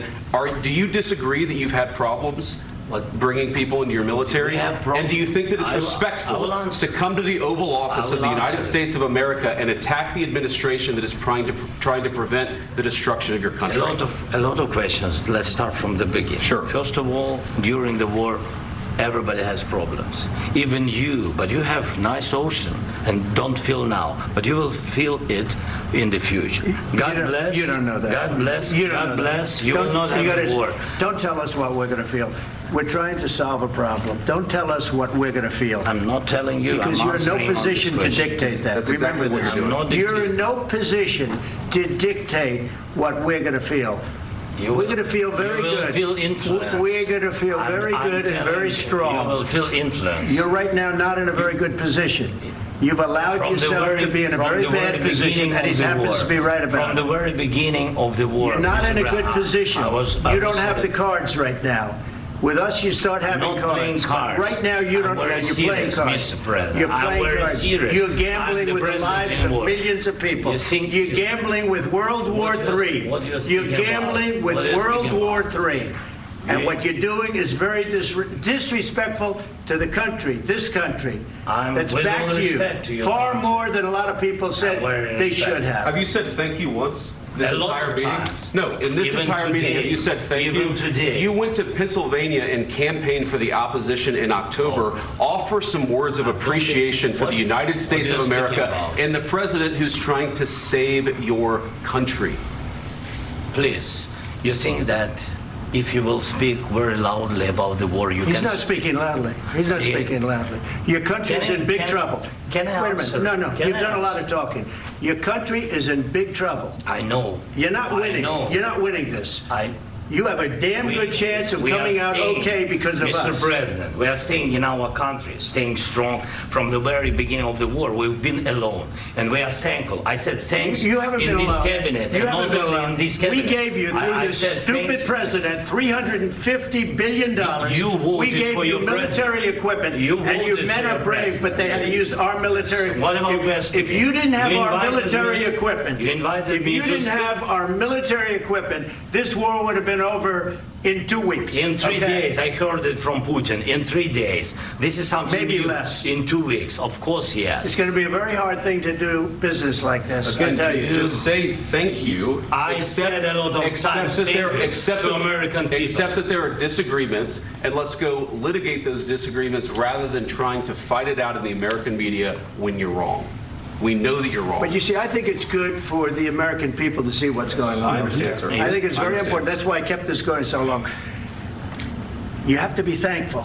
You don't have the cards. You're buried there.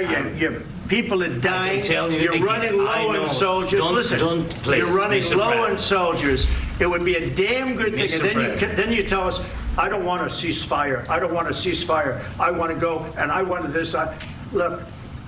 If you could get a ceasefire right now, I tell you, you'd take it so the bullets stop flying and your men stop getting killed. Of course, we want to stop the war. But you're saying you don't want a ceasefire. But I said to you, I want a ceasefire. With guarantees. Because you'll get a ceasefire faster than an agreement. Ask our people about ceasefire, what they think. That wasn't with me. For you what that wasn't with me. That was with a guy named Biden, who was not a smart person. That was with Obama. It was your president. Excuse me. That was with Obama, who gave you sheets, and I gave you javelins. Yes. I gave you the javelins to take out all those tanks. Obama gave you sheets. In fact, the statement is Obama gave sheets and Trump gave javelins. You got to be more thankful, because let me tell you, you don't have the cards. With us, you have the cards. But without us, you don't have any cards. One more question to Mr. Vice President. I'm sorry. It's going to be a tough deal to make, because the attitudes have to change. What if Russia breaks ceasefire? What if Russia breaks peace talks? What do we do then?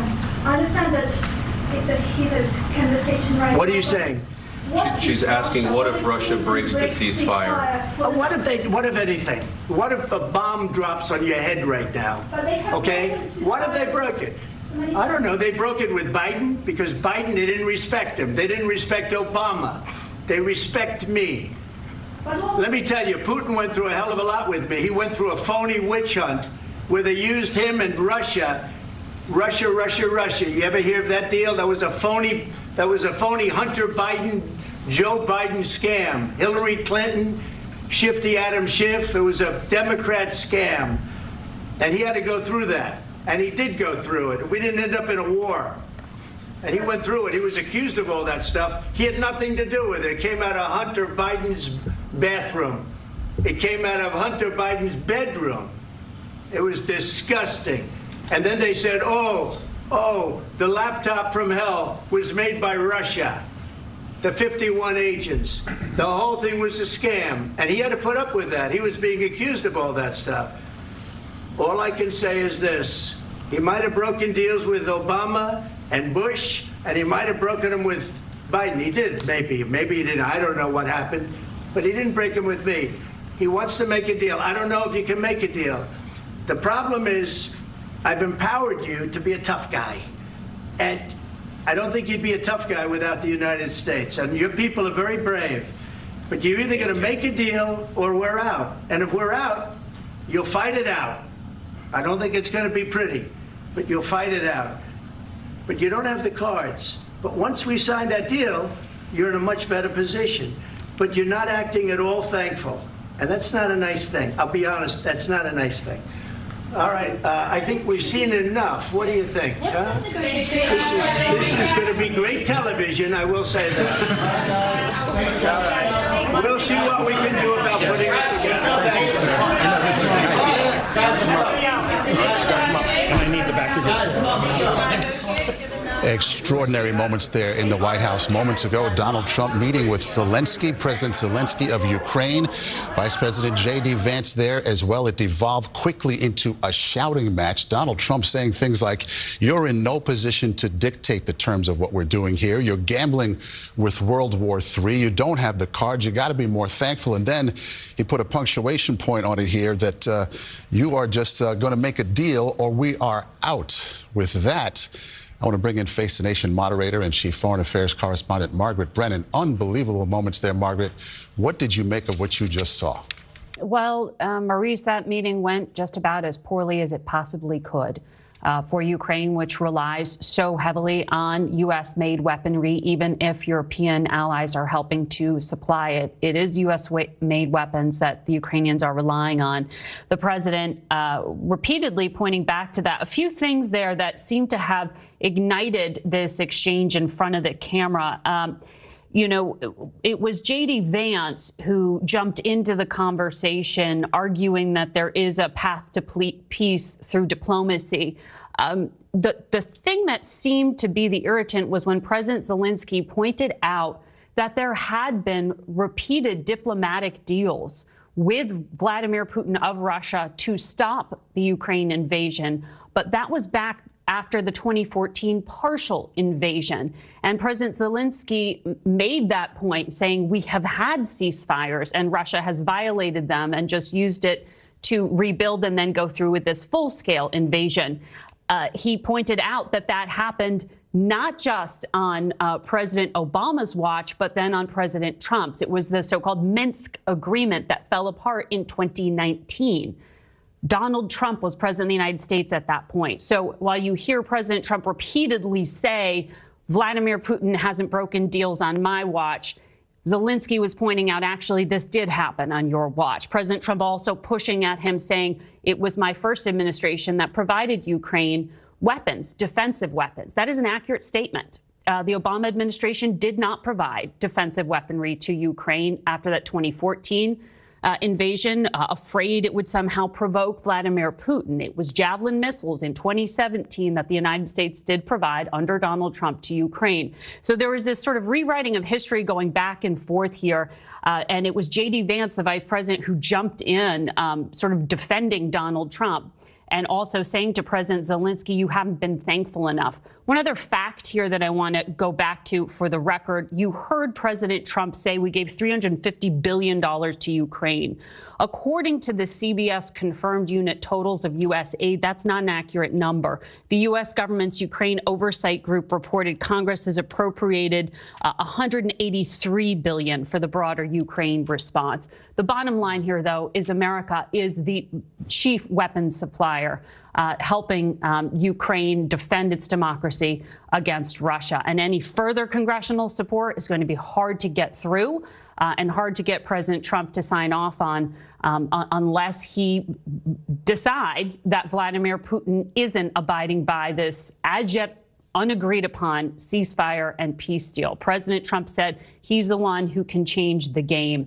But it was just really explosive here. And it was a punctuation point on a week where a number of European leaders, Maurice, have come to the White House to try to persuade President Trump that Europe isn't freeloading, that Europe is doing a lot, and that Ukraine is the victim here of Russian aggression, and that should be clearly stated. Remember, Maurice, before I hand it back to you, that it was a rewriting of the facts that we saw this week, with the President of the United States no longer wanting to say that Russia was the aggressor in this conflict. And it was Russia that invaded Ukraine in 2022. As the whole world would seem to know, Margaret, as we've been pointing out all week. Let's think about this here for a second, Margaret. The president of Ukraine came here to try to make a deal, to try to deal with President Trump on negotiating to give the United States some access to the returns, the funding from the country's special minerals that they have there. Instead, they started looking backwards. There was no looking forwards to what the deal or what the peace is going to look like in terms of security for Ukraine, in terms of dealing with Russia. This all went backwards. I've never seen anything go backwards like that and sideways as well at the same time. Margaret, have you? No, I haven't. And Maurice, you put your finger on something very, very important there, which is that there was a lot of baggage that came into that room with President Zelenskyy when he walked in and sat down across from President Trump.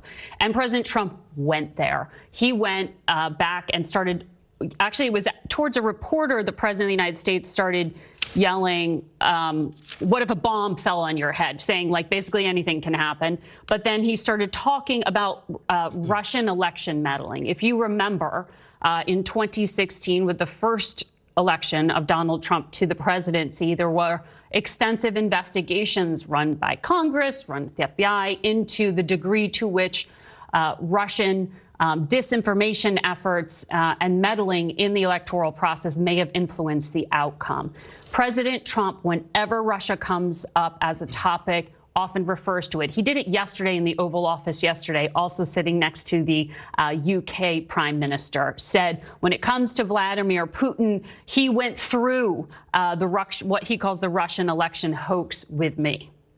I don't know what he's meaning by that, but he brought up the 2016 election meddling in 2025. And with Volodymyr Zelenskyy, you remember he also has a unique place in the first Trump administration's history because it was that phone call that then became public discussing U.S. aid to Ukraine that was and whether it was withheld for political purposes, that was the focus of the first impeachment of Donald Trump. The president of the United States just brought up Hunter Biden's bathroom, and I think that was a reference back to that impeachment episode. So, Maurice, there was a lot of baggage that was brought into this conversation, which was supposed to be about a minerals agreement and investment between the U.S. and Ukraine. Kind of lost at the moment. Okay, Margaret Brennan, thank you so much for the insight. Let's head over to Nancy Cordes, Chief White House Correspondent. Nancy, that was really something to witness. Where do we go from here? That is a great question, Maurice, because the leaders are meeting behind closed doors right now. And after that, they're supposed to hold a news conference with the president standing side by side, two podiums with President Zelenskyy. And we're asking whether that news conference is still going to go forward after the spectacle that we just witnessed in the Oval Office. What I can tell you is that at this hour, TV news crews are still setting up for that news conference as if it's happening. And the White House press secretary a few minutes ago posted the video of that tense exchange and said, quote, President Trump and Vice President Vance are standing up for the American people. So the Trump White House is owning this moment. They are trumpeting this moment. They are making sure that it gets out there. And the question is where we go from here, because ostensibly Zelenskyy had come here to Washington to sign a minerals deal deal. And obviously what happened in the Oval Office is that as they talked to reporters for about 45 minutes before you even got to that very combative exchange at the very end, the tension was ratcheting up the entire time because President Trump wanted to talk about this big, beautiful minerals deal and how the U.S. was going to be an investor and what the U.S. was going to get out of it, while Zelenskyy, unsurprisingly, wanted to focus much more on security for his country and a peace deal and trying to make the case in front of the cameras to President Trump and obviously the vice president that Vladimir Putin was someone who couldn't be trusted and that, in his words, Putin was a terrorist who doesn't abide by the rules of war or the rules of peace. And that appears to be what really rankled President Trump. And eventually, after taking questions and making their various positions known for 45 minutes, led to this outburst. Nancy, I know you've been in the Oval many times. You've covered the White House for a good long time. Has anything like that ever materialized before your eyes?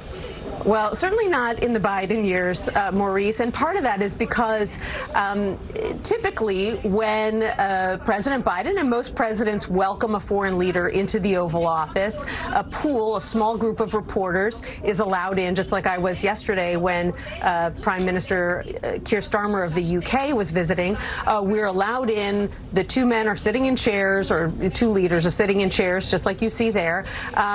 They both make a little statement. Maybe the president takes one or two questions, and then we're ushered out. You know, we're shouting, we're trying to get more questions answered, but typically that's called a spray. It doesn't last very long, and then they actually get down to business behind closed doors. What President Trump clearly likes to do is hold court, take lots of questions. The foreign leader takes lots of questions, and that poses an interesting challenge and dilemma for the foreign leader who is at his side,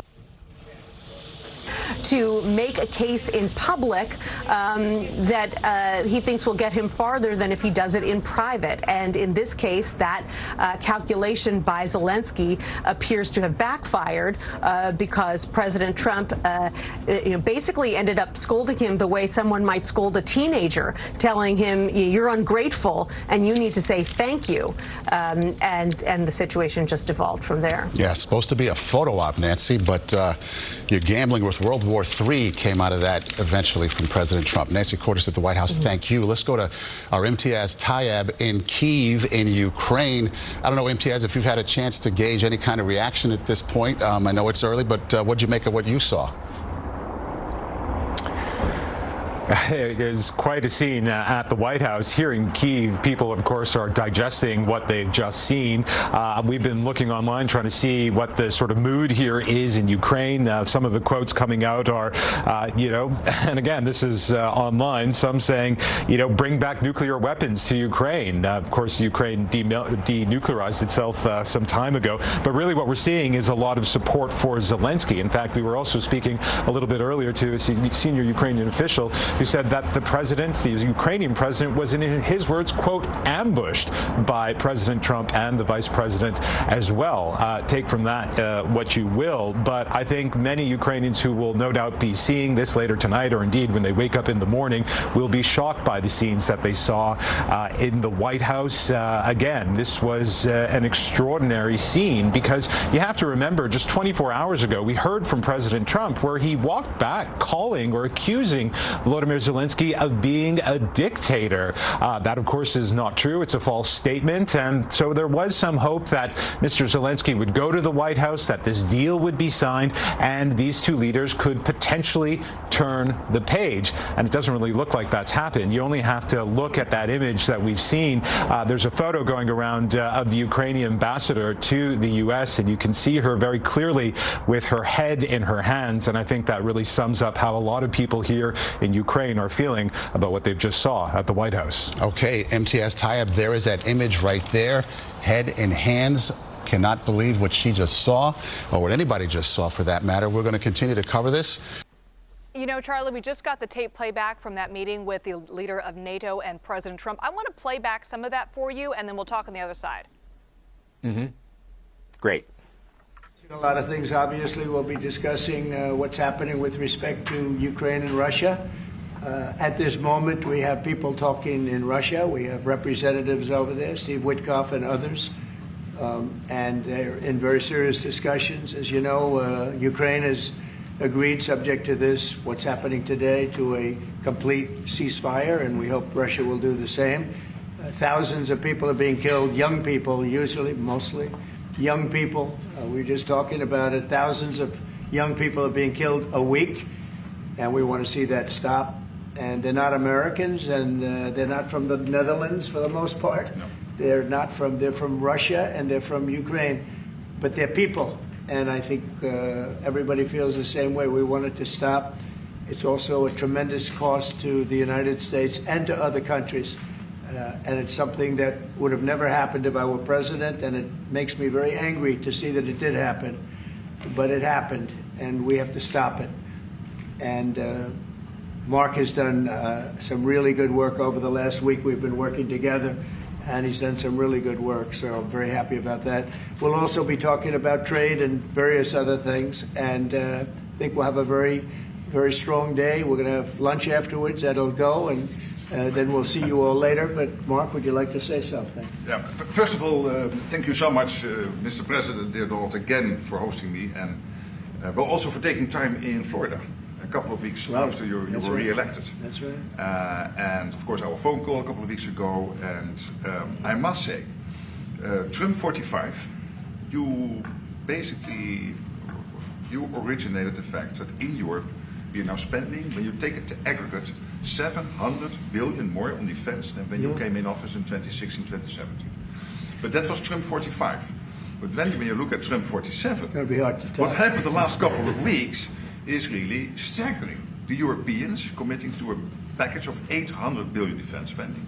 The Germans now, potentially up to $500 billion extra in defense spending. And then of course you had Keir Starmer here, the British Prime Minister, and others, all committing to much higher defense spending. We're not there, we need to do more, but I really want to work together with you in a run-up to the The Hague Summit to make sure that we will have a NATO which is really reinvigorated under your leadership, and we are getting there. We also discuss defense production, because we need to produce more weaponry. We are not doing enough. And not in the US, not in Europe, and we are lacking behind when you compare to the Russians and the Chinese. And you have a huge defense industrial base. Europeans buying 4 times more here than the other way around, which is good because you have a strong defense industry, but we need to do more there to make sure that we ramp up the production and kill the red tape. So I would love to work with you on that. And finally, Ukraine. You broke the deadlock.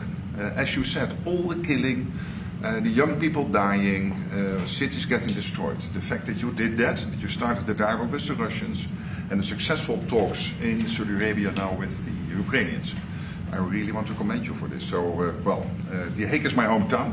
I love to host you there in the summer and work together to make sure that will be a splash, a real success, projecting American power on the world stage. What Mark is saying is when I first went to NATO, my first meeting, I noticed that very few people were paying. And if they were, they weren't paying their fair share. There were only 7 countries that were paying what they were supposed to be paying, which was... Yeah, it's even worse. It could be even worse.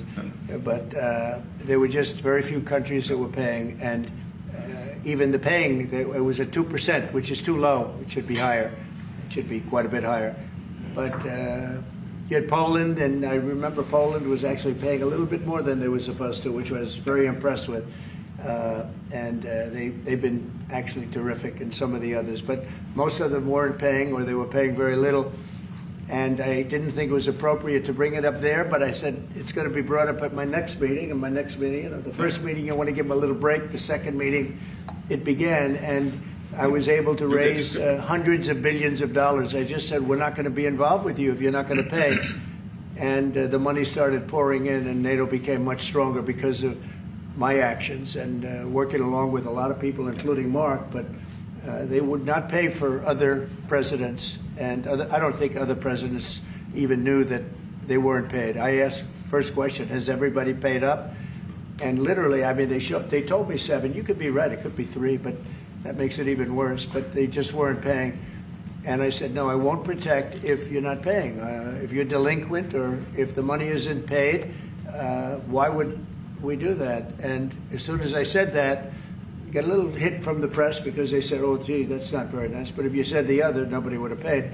And the money started coming in by the billions. And, hundreds of billions of dollars flowed into NATO, and NATO became strong. Yeah. And you remember that. Your predecessor, who I thought was a very good man. Absolutely. Yes, Stoltenberg. He sends his best greetings. He was terrific. Stoltenberg, Secretary General. Great and man.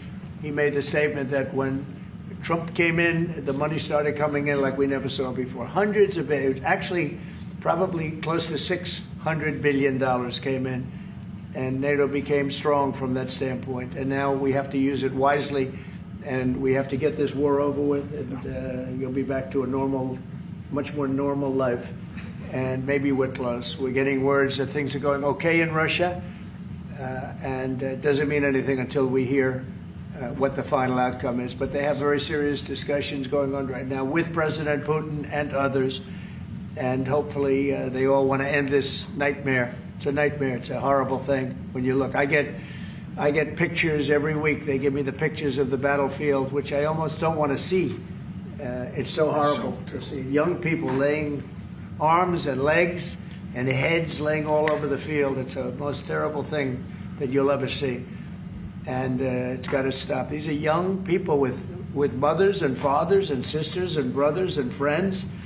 And it's got to stop. So we hopefully are going to be in a good position sometime today to have a good idea. We'll have, we know where we are with Ukraine, and we are getting good signals outside of Russia as to where we are with Russia. And hopefully they'll do the right thing. It's really humanity. We're talking about humanity. We're not talking about the money. But then you add the money to it, and hundreds of billions of dollars is being spent and really wasted so unnecessarily. It should have never happened. So it's an honor to have you here. They picked a great gentleman. I'll tell you, I was so happy to hear, because you had somebody, Stoltenberg was really good, and you have somebody that's going to do an incredible job. And I was so much in favor of you. You have no idea. They had another person that I did not like. I was not happy. And I think I kept him from, you know what I'm talking about. I said, this is the right man to do it. And he really did. He was a great prime minister of the Netherlands. He did a great job. And that's what he's doing right now. So thank you, everybody, for being here. And it's a very great honor to have you. And we even have some of our great energy people here today, right? We have the governor, and we have Chris. You know Chris, right? He's supposed to be the most talented man in the world of energy, according to the governor. So I don't know if he's right. And we have General. You've been fantastic. Thank you very much. And we have a lot of good people that won't be so much involved with this, but they wanted to see what was happening. It's become a little bit of a show, but they wanted to see what was happening, and I think a lot of good things are happening. So with that, if anybody would have a question. Mr. President, on Russia. Sorry. Steve Witkoff's trip to Moscow, you spoke about it.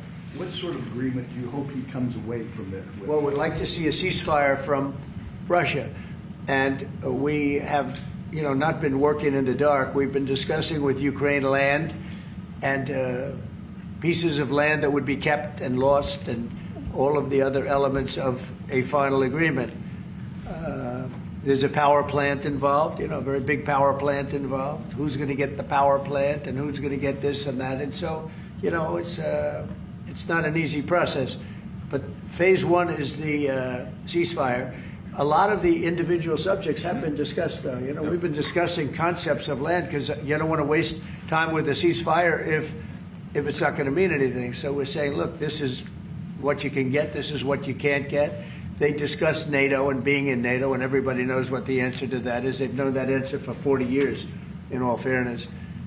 So a lot of the details of a final agreement have actually been discussed. Now we're going to see whether or not Russia's there, and if they're not, it'll be a very disappointing moment for the world. Yeah. Vladimir Putin just said he is open to a ceasefire, but he does still have some concerns. He suggested that you two should speak directly. Do you have plans to speak to him soon? If so, when are you confident you can get this across the table? Sure. He did say that today. It was a very promising statement, because other people are saying different things, and you don't know if they have anything to really, if they have any meaning, or I don't know. I think some of them were making statements. I don't think they have anything to do with it. No, he put out a very promising statement, but it wasn't complete. And yeah, I'd love to meet with him or talk to him. But we have to get it over with fast. You know, every day people are being killed. It's not like, as we sit here, 2 people will be killed. Think of it. 2 people are going to be killed during this little period of time. Thousands of people a week are dying. So we really don't have very much time. We have to make this fast. It shouldn't be very complicated. Thank you, Mr. President. A representative of Canada, the finance minister, are in town and will meet members of your administration during the day. Any chances that you will ban on the tariffs on aluminum and the ones that are planned for April 2nd? No. You are not going to change your mind? No, I'm not. Look, we've been ripped off for years, and we're not going to be ripped off anymore. No, I'm not going to bend at all. Aluminum or steel or cars. We're not going to bend. We've been ripped off as a country for many, many years. We've been subjected to costs that we shouldn't be subjected to. In the case of Canada, we're spending $200 billion a year to subsidize Canada. I love Canada. I love the people of Canada. I have many friends in Canada. The great one, Wayne Gretzky, the great. Hey, how good is Wayne Gretzky? He's the great one. But we have, I know many people from Canada that are good friends of mine. But, you know, the United States can't subsidize a country for $200 billion a year. We don't need their cars. We don't need their energy. We don't need their lumber. We don't need anything that they give. We do it because we want to be helpful, but it comes a point when you just can't do that. You have to run your own country. And to be honest with you, Canada only works as a state. It doesn't. We don't need anything they have. As a state, it would be one of the great states anyway. This would be the most incredible country visually. If you look at a map, they drew an artificial line right through it between Canada and the U.S., just a straight artificial line. Somebody did it a long time ago, many, many decades ago, and makes no sense. It's so perfect as a great and cherished state. Keeping O Canada, the national anthem. I love it. I think it's great. Keep it. But it'll be for the state, one of our greatest states. Maybe our greatest state. But why should we subsidize another country for $200 billion? It costs us $200 billion a year. And again, we don't need their lumber. We don't need their energy. We have more than they do. We don't need anything. We don't need their cars. I'd much rather make the cars here. And there's not a thing that we need. Now, there'll be a little disruption, but it won't be very long. But they need us. We really don't need them. And we have to do this. I'm sorry. We have to do this. Yes? Mr. President, yeah. You have made it very clear that NATO needs to step up, although great progress has been made in the first mandate. How do you envision this new transatlantic? Are you talking about NATO stepping up? Well, NATO is stepping up through this man. This man is a man that only knows how to step up. And we have the same goal in mind. We want the war ended. And he's doing his job. He only knows how to do a good job. That's one thing. That's why I fought for him to get that job. Because they had some other candidates that I'll tell you would not have done a very good job. I need this part of the move for my family. So we'll get you a clip. We're going to get him a clip of that little last statement. The rest of the statements he doesn't care. Sir, how does this new transatlantic cooperation, how do you envision it? Well, that's one thing. I mean, you know, we're on the other side of the ocean. And they're right there. And yet we're in for $350 billion because of Biden, and they're in for $100 billion. So it's a big difference. And it's unfair. And I said, you have to equalize. They should equalize. They should have. It should have never happened where Biden just gave this money away. Now, as you know, we have an agreement with Ukraine on the rare earths and other things, and that'll get us something back, a lot back. It'll get us our money back. We're not doing it for that, though. I'm just doing this to get the war stopped. I'm doing it really to save lives. But at the same time, we were treated very unfairly, as we always are by every country. And we're in for very substantially more than the European nations are in for. And that shouldn't be. You know, they're much more affected by it than we are, because we do have an ocean in between. But I don't know. I think good things are going to happen. I really do. I think good things are going to happen. I do say, we were talking before, and Mark was very nice. He said, if you would get involved, there would be nothing. You'd just be going on. This thing would have gone on for a long time. Breaking a deadlock. It was crucial. Yeah, we broke a deadlock. We did break a deadlock. I hope it's meaningful. Yes, did you have one? Yeah. Yes, sir. Thank you, Mr. President. Amanda Head with Just the News. On the southern border, you've got DHS and ICE who are reporting that there was a little bit of fudging of numbers during the Biden administration on both the catch and the release side with respect to reporting the number of illegals coming into the country. They cheated on the numbers. The numbers were. I love that question. Who are you with? Just the News, Amanda Head. Very nice. That's good. Do you know how many of those are criminal illegal aliens? And Biden's out of office. Alejandro Mayorkas, who gets held Biden fudged the numbers. The numbers were totally fake. And he gave fake numbers. I knew they were fake. Everybody knew they were fake. But now it came out. And terrible what they did. That administration was a horror show for this country. Can you hold anyone accountable? Well, I don't know. They gave phony numbers. And phony numbers are a very bad thing to give. But I'm not sure about that. I don't know how it would play. We want to get it straightened out. We're after many, many bad people that were let into our country. And Kristi Noem and my friend Homan, how good is Tom Homan doing, right? And they're after him. And you see they're taking him out in record numbers. Gang members, gang leaders, drug dealers. This is a problem the Netherlands does not have. The Netherlands never had this problem. If you'd like to take it, I could deliver some people. I could deliver some nice people to the Netherlands if you'd like. I'm not sure. No, what he did to this country, letting 21 million people flow through an open border. Many of those people were hard criminals from prisons and jails, from mental institutions, and I always say insane asylums because they were seriously deranged. And they're here from, not South America, from all over the world. From South America, but from all over the world. And it's so sad. You'd say, why would anybody do this? Why? Yeah, go ahead. And one more. There's some new internal Democrat polling that doesn't look great for Democrats, but it also has 54% unfavorability for Republicans in swing states and battlegrounds for the midterms. Do you consider those voters capturable for Republicans? Yeah, well, we did. You know, I won every swing state, as you know, by a lot. And I won the popular vote by a lot. And we won the counties. If you look at the counties and district plan, we had 2,725, and they had 501. That's why the map is all red.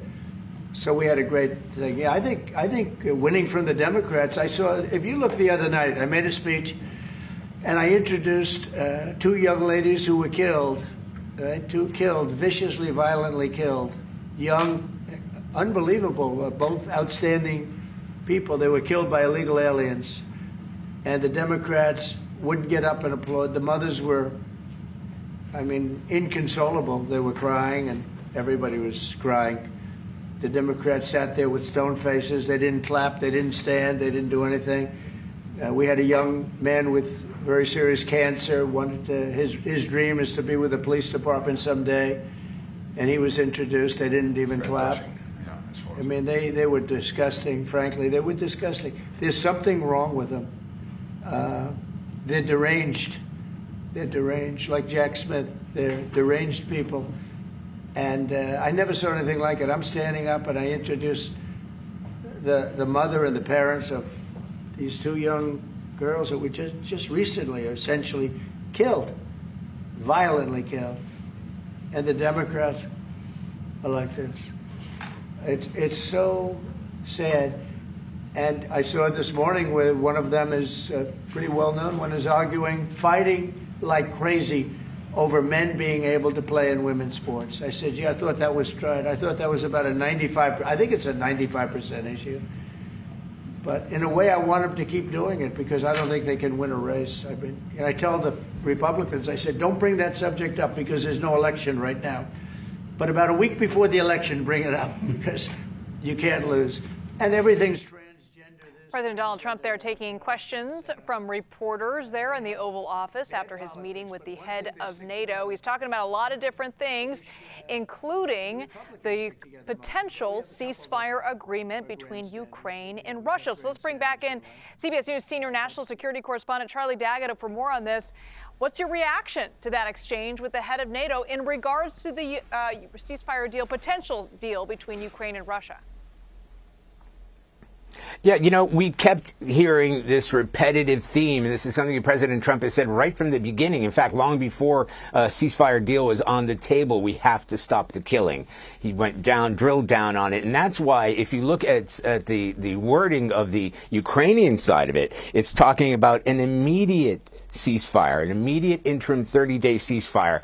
And that's something that the Russians might want to embrace as well. And I think that's where President Trump sees some light. Now, of course, the concern there is that, you know, in any kind of ceasefire situation, first of all, there's going to be a sort of hurry up offense, right? The both sides of that fight are going to try to do a land grab. And we've seen that already with the Russians around the Kursk area, essentially trying to retake all of the area that the Ukrainians have taken of Russian territory. So they want to do a land grab before the negotiations begin. But a ceasefire always favors the aggressor, because a 30-day ceasefire gives the Russians a chance to sort of regroup and reestablish themselves. If the ceasefire were to fail, then they would be in a better position to continue fighting afterward. What's also interesting when you mention the NATO Secretary General, it's worth noting that this gentleman has been called the Trump whisperer. You know, he is a charming individual that you can see President Trump was lavishing him with praise, saying that essentially he was the choice for the NATO Secretary General, and it was a charm offensive. But the Secretary General has his work cut out for him. You know, President Trump had said again repeatedly, his chief beef with NATO is that the countries have not ponied up their fair share of defense spending. 2% is the bare minimum. He mentioned Poland. Poland is the one exception where they have surpassed that. But that's a good reason, right? Geographically, look at where Poland is. It's right against that Ukrainian border. They understand the threat of Russian aggression. They have long memories and remember the Soviet Union and the occupation, if you want to call it that, or annexation, or however you want to call it, of Poland. Poland was one of the countries that kicked off the Second World War with the invasion there. So Poland is acutely aware of how important it is to have a overwatch of the United States, most importantly, but NATO in general. And by the way, all the conflicts that I've covered, anything having to do with NATO, Poland is front and center. They are more than willing to put their forces forward. So that's interesting to note there. But the Secretary General has a job to do, and he's right by noting that what I'll call the Trump effect. Trump won in his last administration, said this isn't good enough. You know, we're not just here to be the guardian, quoting him, not us in general. The United States, the responsibility of the United States isn't to play guardian over European nations, but this is a collaborative effort, and it is a military alliance. And he has been effective, as he said, in drilling down to these countries. So you have the United Kingdom, France, Italy, Poland, all ponying up their share of it. So it's already come into effect. This is a CBS News special report. I'm Maurice Dubois. Good afternoon, everybody. President Trump is meeting with Israel's Prime Minister Benjamin Netanyahu right there in the Oval Office. Netanyahu, the first foreign leader to speak in person about the president's newly elected tariffs, including Israel. They are on Israel at 17%. We can listen in right now, the president. Israel, and we had lunch together. We had meetings together, along with his very capable staff. And I think we've come up to some pretty good solutions and conclusions. And we'll be working a little bit after this. And then I assume you're going back home. Yes, sir. This is a quick stop, in and out. But we appreciate you being here, and we are a friend of Israel, as you know. I would say that I'm by far the best president that Israel has ever even thought of seeing. And it's an honor to be so, and to be so thought of. And many friends in Israel, they are not in an easy area. It doesn't go easy, but we are helping them. And likewise, they've been helping us very much. And so we'll see how it all works out. But we had great discussions today, I think, on the obvious subject of Iran. and also the less obvious subject with respect to Israel, and that's trade. And I think the Prime Minister is going to tell you a little bit about trade and what they're doing for the United States. So I want to thank you all for being here. Thank you very much. And thank you. Benjamin, thank you very much. Thank you, Mr. President. Thank you, Dom. Thank you. Mr. President, I want to first thank you for inviting me again to the White House. You've been a remarkable friend of the State of Israel. You stand by us. You're standing with us. You are a great, great champion of our alliance. And you actually do the things that you say you do. And I think that people respect that enormously. I certainly do, and the people of Israel do. And I think the Jewish people do as well. We just saw your representative in the Department of Justice fighting anti-Semitism, standing up for Israel in international forums. I just want you to know from the heart, it's deeply, deeply appreciated.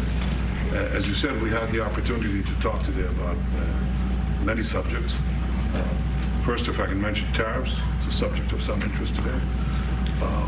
I can tell you that I said to the President a very simple thing. We will eliminate the trade deficit with the United States. We intend to do it very quickly. We think it's the right thing to do. And we're going to also eliminate trade barriers, a variety of trade barriers that have been put up unnecessarily. And I think Israel can serve as a model for many countries who ought to do the same. I recognize the position of the United States. It says, you know, we're allowing other countries to put tariffs on us, but we don't put tariffs on them. And, you know, I'm a free trade champion, and free trade has to be fair trade.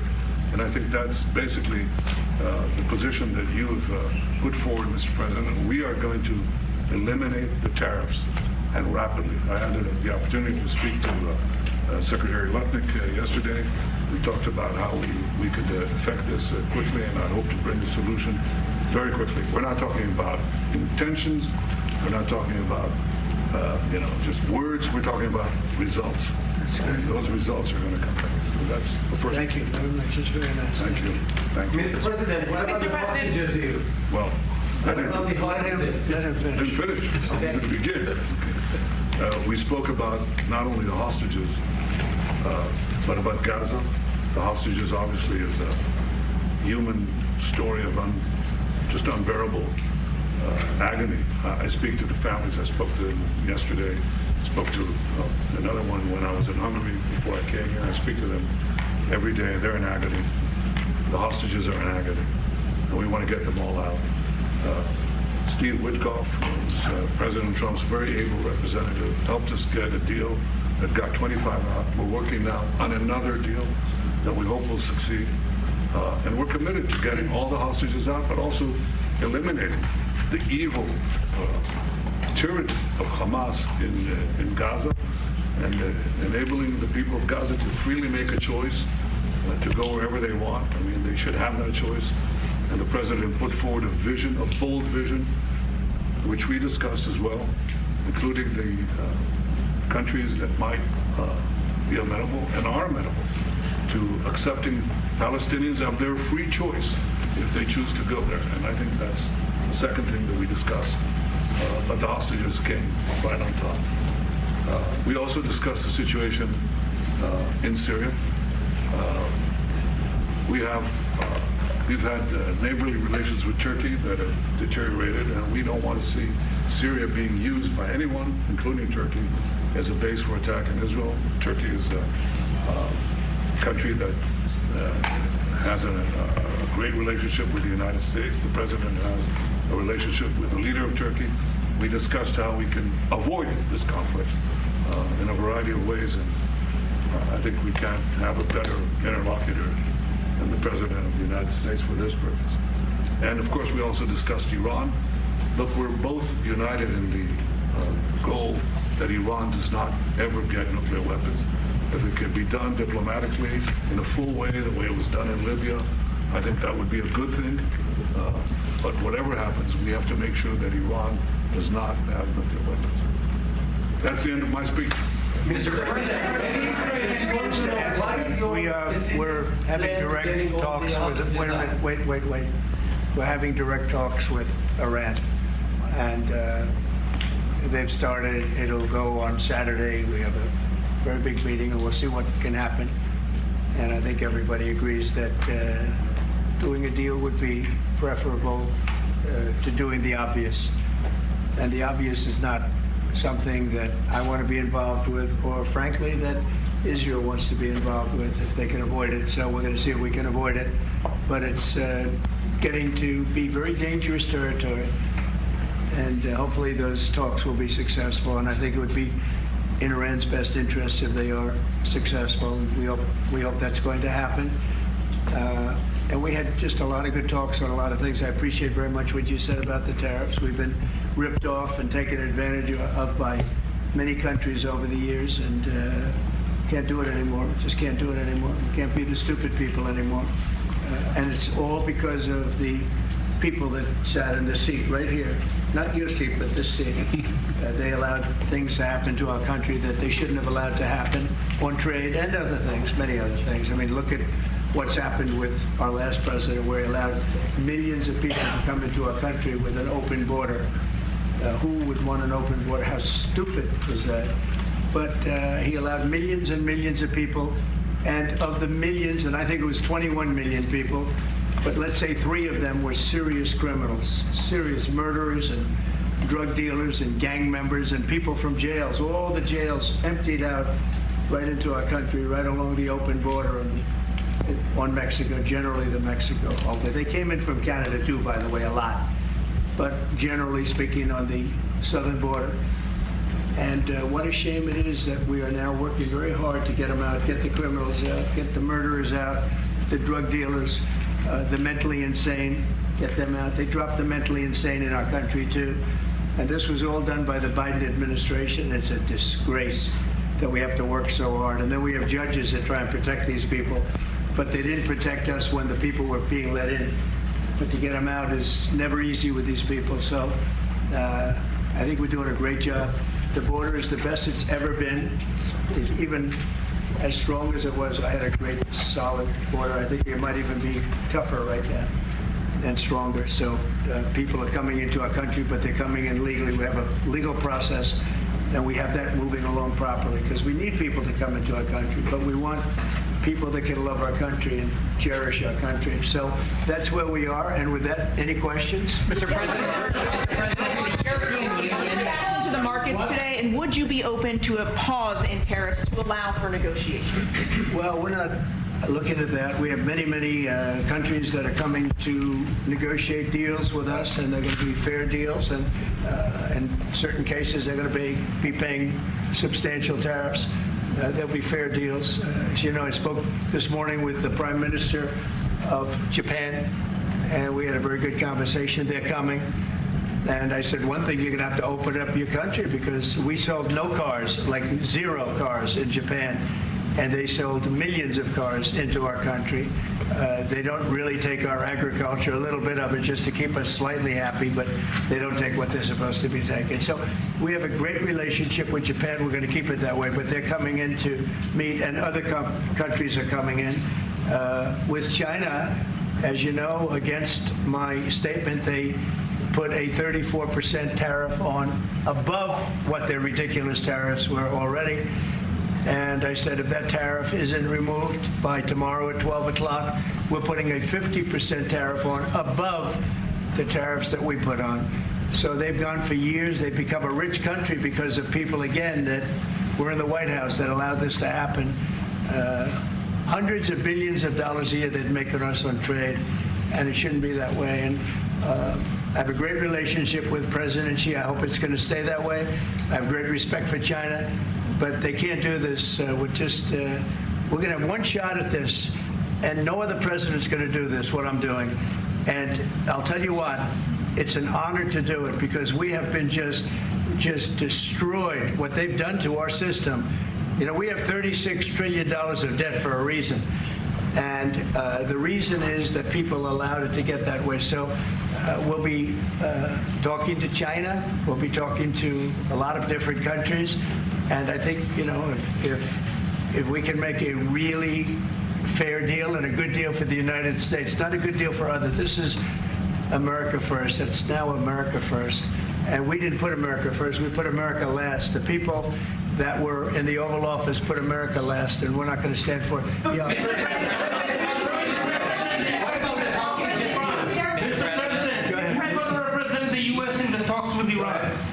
Two questions. Do you expect any of these deals to be made before April 9th? And secondly, there have been some mixed messages from your administration. You're talking about negotiations, and yet others in your administration are saying that these tariffs are actually permanent.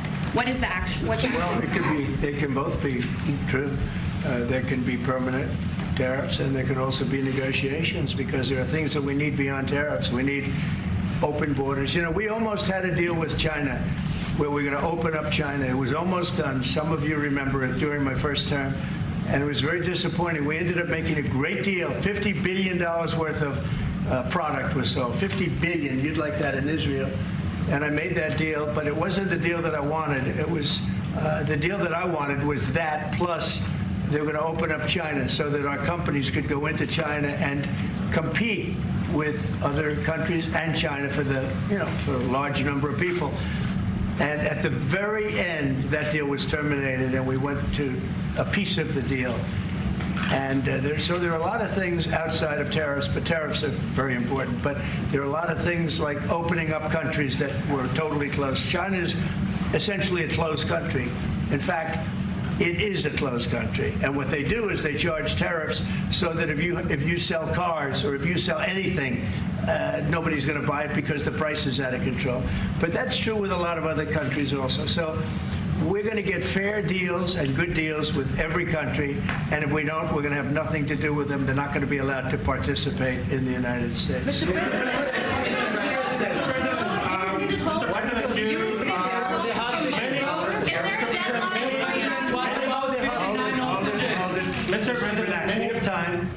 This gentleman is all day long. Mr. President, thank you for the chance. Many of Palestinian Americans who voted for you and not for Biden because you've promised them to end the war in Gaza. Very honored by that vote, too. The war is still going on, and there's no hostage deal. Do you have any update on that? Well, I'd like to see the war stop, and I think the war will stop at some point that won't be in the too distant future. Right now we have a problem with hostages. We're trying to get the hostages out. We got quite a few of them out, but it's a long process. It shouldn't be that long. We have a big problem that we've done. I think I'll ask Pete to maybe talk about it for a second, because a lot of people are asking. The Houthis, we've been very tough and very successful militarily. We've really damaged them badly. These were people shooting down ships and other things, by the way, flying objects like airplanes. And we've put a major hurt on the Houthis, which nobody's been able to do. We've really hit them hard, and they know it, and they don't know what to do. And it's every night, night after night. And we've gotten many of their leaders and their experts. They're experts on missiles. I mean, they actually make missiles. Nobody thought that. But they make missiles. They're highly sophisticated, and they're very tough. But they've been very badly damaged. Nobody else was able to do that but us. Pete, you want to discuss that, please? Yes, sir. It's been a bad 3 weeks for the Houthis, and it's about to get worse. It's been a devastating campaign, whether it's underground facilities, weapons manufacturing, bunkers, troops in the open, air defense assets. We are not going to relent. And it's only to get more unrelenting until the Houthis declare they will stop shooting at our ships. And we've been very clear with the Iranians as well. They should not continue to provide support to the Houthis, and that message has been made very clear. So we have a lot more options and a lot more pressure to apply, and we know, because we see the reports, how devastating this campaign has been in them, and we will not relent. We have a great military. There's no military like our military, and despite Biden having given a lot, but nevertheless a pretty small piece, but it was a lot of our military away in Afghanistan, and one of the dumbest situations, I think, and maybe the most embarrassing situation we've ever been involved in, that short period of time in Afghanistan. What a disgrace that was, but left a lot of our military behind, left you see them in their annual parades where they're parading trucks that are armor plated and different things that they can't, but it's many billions of dollars we left behind. But despite that, we have a tremendous military. That was a very small portion because we rebuilt the military during my first term, and we have great things happening with our military. We also essentially approved a budget, which is in the facility. You'll like to hear this, of $1 trillion, $1 trillion, and nobody's seen anything like it. We have to build our military, and we're very cost conscious, but the military is something that we have to build, and we have to be strong because you got a lot of bad forces out there now. So we're going to be approving a budget, and I'm proud to say, actually, the biggest one we've ever done for the military. We're cutting other things that were under DOGE, but under a lot of other. When you look at a woman getting $2 billion for environmental, and it had nothing to do with environmental, and they had $100 in the bank, and they give her $2 billion. Many of those cases, all that stuff is going to be cut out. But we are getting a very, very powerful military. We have things under order now, the likes of which we've never had before. We've never had the kind of aircraft, the kind of missiles, anything that we have ordered. And it's in many ways too bad that we have to do it, because hopefully we're not going to have to use it. But the military is very, very powerful, and it's going to remain that way. How do you, Mr. President? Yes, please. Thank you, Mr. President. I want to ask you about Iran, because this is the first time we hear that the U.S. is having a direct contact with the Iranians. Is it possible to give us some more information at what level the U.S. is represented? High level, very high level. And we're dealing with the Iranians. We have a very big meeting on Saturday, and we're dealing with them directly. You know, a lot of people say, oh, maybe you're going through surrogates, or you're not dealing directly, you're dealing through other countries. No, we're dealing with them directly, and maybe a deal is going to be made. That would be great. It'll be really great for Iran, I can tell you that. But hopefully, we're not going to have to get into that. We are meeting very importantly on Saturday at almost the highest level, and we'll see how it works out. Please. How do you ensure, Mr. President, that these tariffs don't drive U.S. trading partners into the hands of the Chinese? I'm not worried about it. I'm not worried about it. If they want to be in the hands of the U.S., they don't want to be in the hands of the Chinese. And, the Chinese have turned out to be really not very good at that. People that are with us, they're with us. But we cannot be taken advantage of any longer. I used to watch these deals for years. I've been talking about it for years. You know, I've been talking about it for 35 years, how our country is being ripped off. I mean, 30 years ago it was Japan, then it was something else, then it was another group, then it was China. China's doing the best job of it, frankly. And it's just not going to happen. Not going to happen. Mr. President, you said the EU has said that they And so we've been listening to a discussion there in the Oval Office. President Trump alongside Israeli Prime Minister Benjamin Netanyahu meeting face to face. And the president there talking about many things, including, of course, tariffs. Another day where the markets have been going all over the place. They're flat at the moment. But he talked about other countries have been calling to make deals, including Japan. Netanyahu said Israel will eliminate the trade deficit rapidly. And then on China, he said we will slap a 50% tariff on China if they don't drop the 34% tariff they put on us, the United States, in retaliation to the tariff we put on them, the United States, 34% last week as well. A lot to follow there. And he also announced, perhaps very importantly, that the U.S. is going to have direct talks with Iran on Saturday. Let's bring in Chief White House correspondent Nancy Cordes. That was only 18 minutes of dialogue there, and a lot was discussed. What did you hear? Hey, Maurice. Well, we saw Prime Minister Netanyahu taking one of the many tacks that world leaders have been considering in response to these tariffs that President Trump imposed last week on the rest of the world. He slapped a 17% tariff on Israel, and now you had the Prime Minister sitting there next to President Trump saying that he is going to work to very quickly eliminate the trade deficit with the United States.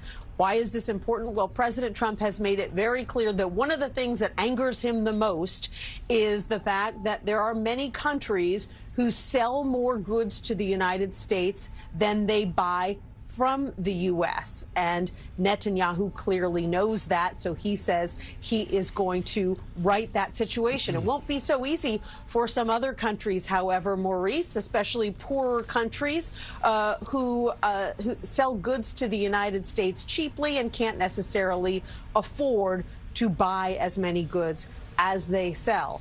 Nevertheless, this is one approach. We've seen a number of approaches today. Bangladesh, for example, asking the White House to impose a 90-day pause on the tariffs on that country, and EU countries offering to zero out their tariffs on cars if the U.S. does the same. Every country trying to figure out exactly what might work here, Maurice. Okay, Nancy Cordes, thank you. Let's bring in our chief Washington correspondent, Major Garrett. Major, Commerce Secretary Lutnick, he was on yesterday with Margaret Brennan on Face the Nation. She asked him directly a number of times, are these tariffs for negotiation? What's the deal here? And he said they are serious. They are not for negotiation. Trump is not kidding. What did you hear today as he said that, look, everyone's been calling Japan, they want to make a deal? What did you hear? Right. The president said they can be both, a negotiating tool and permanent. We don't know. The markets are roiled because of that uncertainty, Maurice. The Dow Jones Industrial Average, just as an example, traded within a range of 2,000 points today alone. Up and down, up and down. The market's moving on inferences drawn from social media posts, things that administration officials said over the weekend or said this morning. Always trying to figure out exactly what the horizon, time-wise and magnitude of this tariff policy for the President of the United States will be. Because of that uncertainty, traders don't know which direction to go. That is probably going to continue as this week plays out, because the president says it can be permanent or it can be a negotiating thing. They cannot possibly be both, not for the long haul, but for the next hour, the next day, maybe for all this week, they can be. That volatility will inevitably continue. And just to pick up on what Nancy and you noted, Maurice, it is significant, deeply significant, that the president said there will be very high-level direct talks with the Iranians this Saturday. And he also said it will be very dangerous for Iran if there isn't a deal. And with the Israeli prime minister sitting right next to him, the world can fairly infer from that if these talks don't create an arrangement satisfactory to the President of the United States, the next option, the one the Israelis have been considering for months, if not years, would be a military assault on Iran in order to degrade or eliminate its pursuit of a nuclear weapon. That hangs very heavily over these direct talks on Saturday, and it is breaking news for the president to announce those talks will occur. From the White House, switching gears here, where President Donald Trump speaks to reporters in the Oval Office during a meeting with El Salvador's President Nayib Bukele. Let's listen in from earlier. Thank you very much. It's an honor to have a friend of mine, because we went through this together and got along very well for my entire period of time. So I knew him as a very young man. Now he's just a young man. And he's done a fantastic job. Mr. President, it's an honor to have you. Thank you. You're doing incredibly for your country. And we appreciate working with you, because you want to stop crime, and so do we. And it's very, very effective. And I want to just say hello to the people of El Salvador and say they have one hell of a president. Okay? And I mean that, and I know him well. I know him as a very young man, Marco, even younger than you. You know, he started pretty young. He'll always be younger. Young at heart. But I want to thank you for the great job you're doing. I appreciate it very much. Thank you. Well, it's an honor to be here in the Oval Office with the President and leader of the free world. We're very happy, and we're very eager to help. We know that you have a crime problem, a terrorism problem that you need help with. And we're a small country, but if we can help, we will do it. And we actually turned the murder capital of the world, that was the journalists call it, right? Murder capital of the world, into the safest country in the Western Hemisphere. And, you know, sometimes they say that we imprison thousands. I like to say that we actually liberated millions. So, you know, like... That's very good. Who gave him that line? Do you think I can use that? Yes, you can use it. And in fact, Mr. President, you have 350 million people to liberate. But to liberate 350 million people, you have to imprison some. That's the way it works, right? You cannot just free the criminals and think crime's going to go down magically. You have to imprison them so you can liberate 350 million Americans that are asking for the end of crime and the end of terrorism. And it can be done. I mean, you're doing it already. And I'm sure that people have seen the change in the streets. A long way to go because you're just initiating your second term. But it's clear that with the numbers at the border, even in Democrat-run cities, they get a help from the work you're doing. So I'm really happy to be here, honored, and eager to help. Well, we had a terrible thing happen. We had an administration that allowed people to come in freely into our country from not only South America, but from all over the world. Many from the Congo in Africa, Asia, all over the world, Europe, rough parts of Europe. And they came from prisons, and they came from mental institutions, and they came from gangs, and the gangs of Venezuela and other places. And hundreds of thousands and even millions of them came. 21 million people altogether, but many of the people that came, just a tremendous percentage of them were criminals, in some cases violent criminals. We had 11,088 known murderers. Half of them murdered more than one person. This was allowed by a man who, what he did to our country is just unbelievable. So we're straightening it out, we're getting him out. But what they did and what that party did to our country, open borders, anybody could come in. As soon as I heard that, I said, every prison's going to be emptied out into our country. That's what happened. And we're straightening it out. And we just had numbers. We had the highest recruiting numbers in the history of our country going into police departments. And a year ago, we had the lowest numbers. You couldn't hire a biggest change. Yeah. Nobody's ever the seen lowest it. of the highest. And the military now, Marines, the Army, Air Force, Coast Guard, every slot is, I mean, we have the best numbers we've ever had. We call it recruitment numbers. And we've never had anything like it. We had records on at every single level. But very important, the policemen. The policemen are joining forces now that we're having a hard time with policemen because we weren't protecting our police. Yeah. And we cherish our police. The police are great, and the firemen and everybody else. But we have the highest numbers that we've ever had, the most enthusiasm. Great enthusiasm and on trade and other things. We're doing great. We're taking in billions and billions of dollars. We made, 2 weeks ago, I gave them a little bit of a pause because, you have to show a little flexibility. But we go back to what we have to do. The markets have been very strong once they got used to it. But we were losing $2 billion a day. There's no company big like this. This is the biggest deal ever made. Now we're making $3 billion a day. We're a great country, but we had stupid people running this country, and I can say it. But what they've done to us at the border should never and can never be forgotten. It's a sin, what they did, and you are helping us out, and we appreciate it. Actually, what you're doing with the border is remarkable. It has dropped, 95%? It's incredible.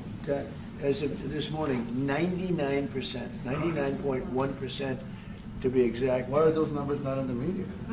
Well, they get out with the fake news, like CNN over here doesn't want to put them out because they don't like putting out good numbers. They only like putting out because I think they hate our country, actually. Yeah, but it's a shame. You're right. Isn't that a great question? Why doesn't the media? Why don't they put out numbers? Yeah, 99%. I mean, it's crazy, right? We're doing it's great. A crazy turnaround. Christy, could you maybe say a couple of words about the border? How we're doing? It's just been absolutely phenomenal what a great leader can do. Clear direction. Our laws matter. We should only have people in our country that love us, and the Border Patrol and our ICE officers and law enforcement officers have done fantastic work. So we're proud of them. Now we just need to get the criminals and murderers and rapists and dangerous gang members and terrorist organizations out of our country. So, Mr. President Bukele, we thank you very much for your partnership. It has been wonderful for us to be able to have somewhere to send the worst of the worst. and someone to partner with. And we'd like to continue that partnership because it's been a powerful message of consequences. Mr. President, you wanted people to know that there was consequences if you break our laws and harm our people and endanger families. And this is a clear consequence for the worst of the worst, that we have somewhere to put them. Thank you very much. Yeah, we even had this gang member from Venezuela, one of the ones you sent, and we interviewed him just to get some information, etc. from them. And he said, oh, well, I got arrested 6 times, but they released me the 6 times, so I should be released again. And then we said, well, what's the last thing you do? And he said, well, I shot a cop in the leg, but I didn't kill him. I just shot him in the leg. And we're like, this guy was arrested 6 times here in the United States, 6 times. He was released 6 times, and in the he was released 5 times, and the last time he was sent to El Salvador, right? So he's not getting released. But the last time he shot a cop, actually, and he shot him in the leg. So these are, like you said, there's something broken. It's the liberal establishment. But they're not running things anymore in this country, and we're run by, and I don't say conservative, I don't say anything, we're run by people with great common sense. Yeah, common sense. Because it's all common sense. Yeah. It's not liberal conservative, it's common sense. Like, do you allow men to play in women's sports? Do you allow men to box your women and box? Because I know you have a lot of boxing. That's violence. That's abuse of a woman. It's abuse of a woman. But we have people that fight to the death because they think men should be able to play in women's sports. And some of those sports, it wouldn't matter much, but it still matters. But some of them... Do you plan to ask President Bukele to help return the man who your administration says was mistakenly deported? The man who was mistakenly deported to El Salvador? Well, let me ask Pam, would you answer that question? Sure, President. First and foremost, he was illegally in our country. He had been illegally in our country. And in 2019, 2 courts, an immigration court and an appellate immigration court, ruled that he was a member of MS-13 and he was illegally in our country. Right now, it was additional paperwork had needed to be done. That's up to El Salvador if they want to return him. That's not up to us. The Supreme Court ruled, President, that if, as El Salvador wants to return him, this is international matters, foreign affairs, if they wanted to return him, we would facilitate it, meaning provide a plane. So will you return him? And you are doing a great job. Thank you. Stephen Miller, wait a minute. Can you just also respond to that question? Because, it's asked by CNN, and they always ask it with a slant. Because they're totally slanted because they don't know what's happening. That's why nobody's watching them. But would you answer that question also, please? Yes, gladly. So, as Pam mentioned, there's an illegal alien from El Salvador. So, with respect to you, he's a citizen of El Salvador.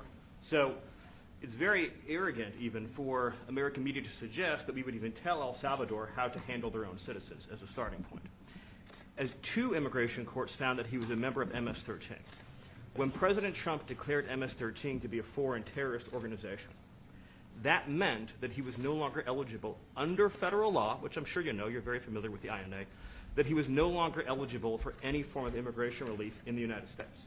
So he had a deportation order that was valid, which meant that under our law, he's not even allowed to be present in the United States and had to be returned because of the foreign terrorist designation. This issue was then, by a district court judge, completely inverted, and a district court judge tried to tell the administration that they had to kidnap a citizen of El Salvador and fly him back here.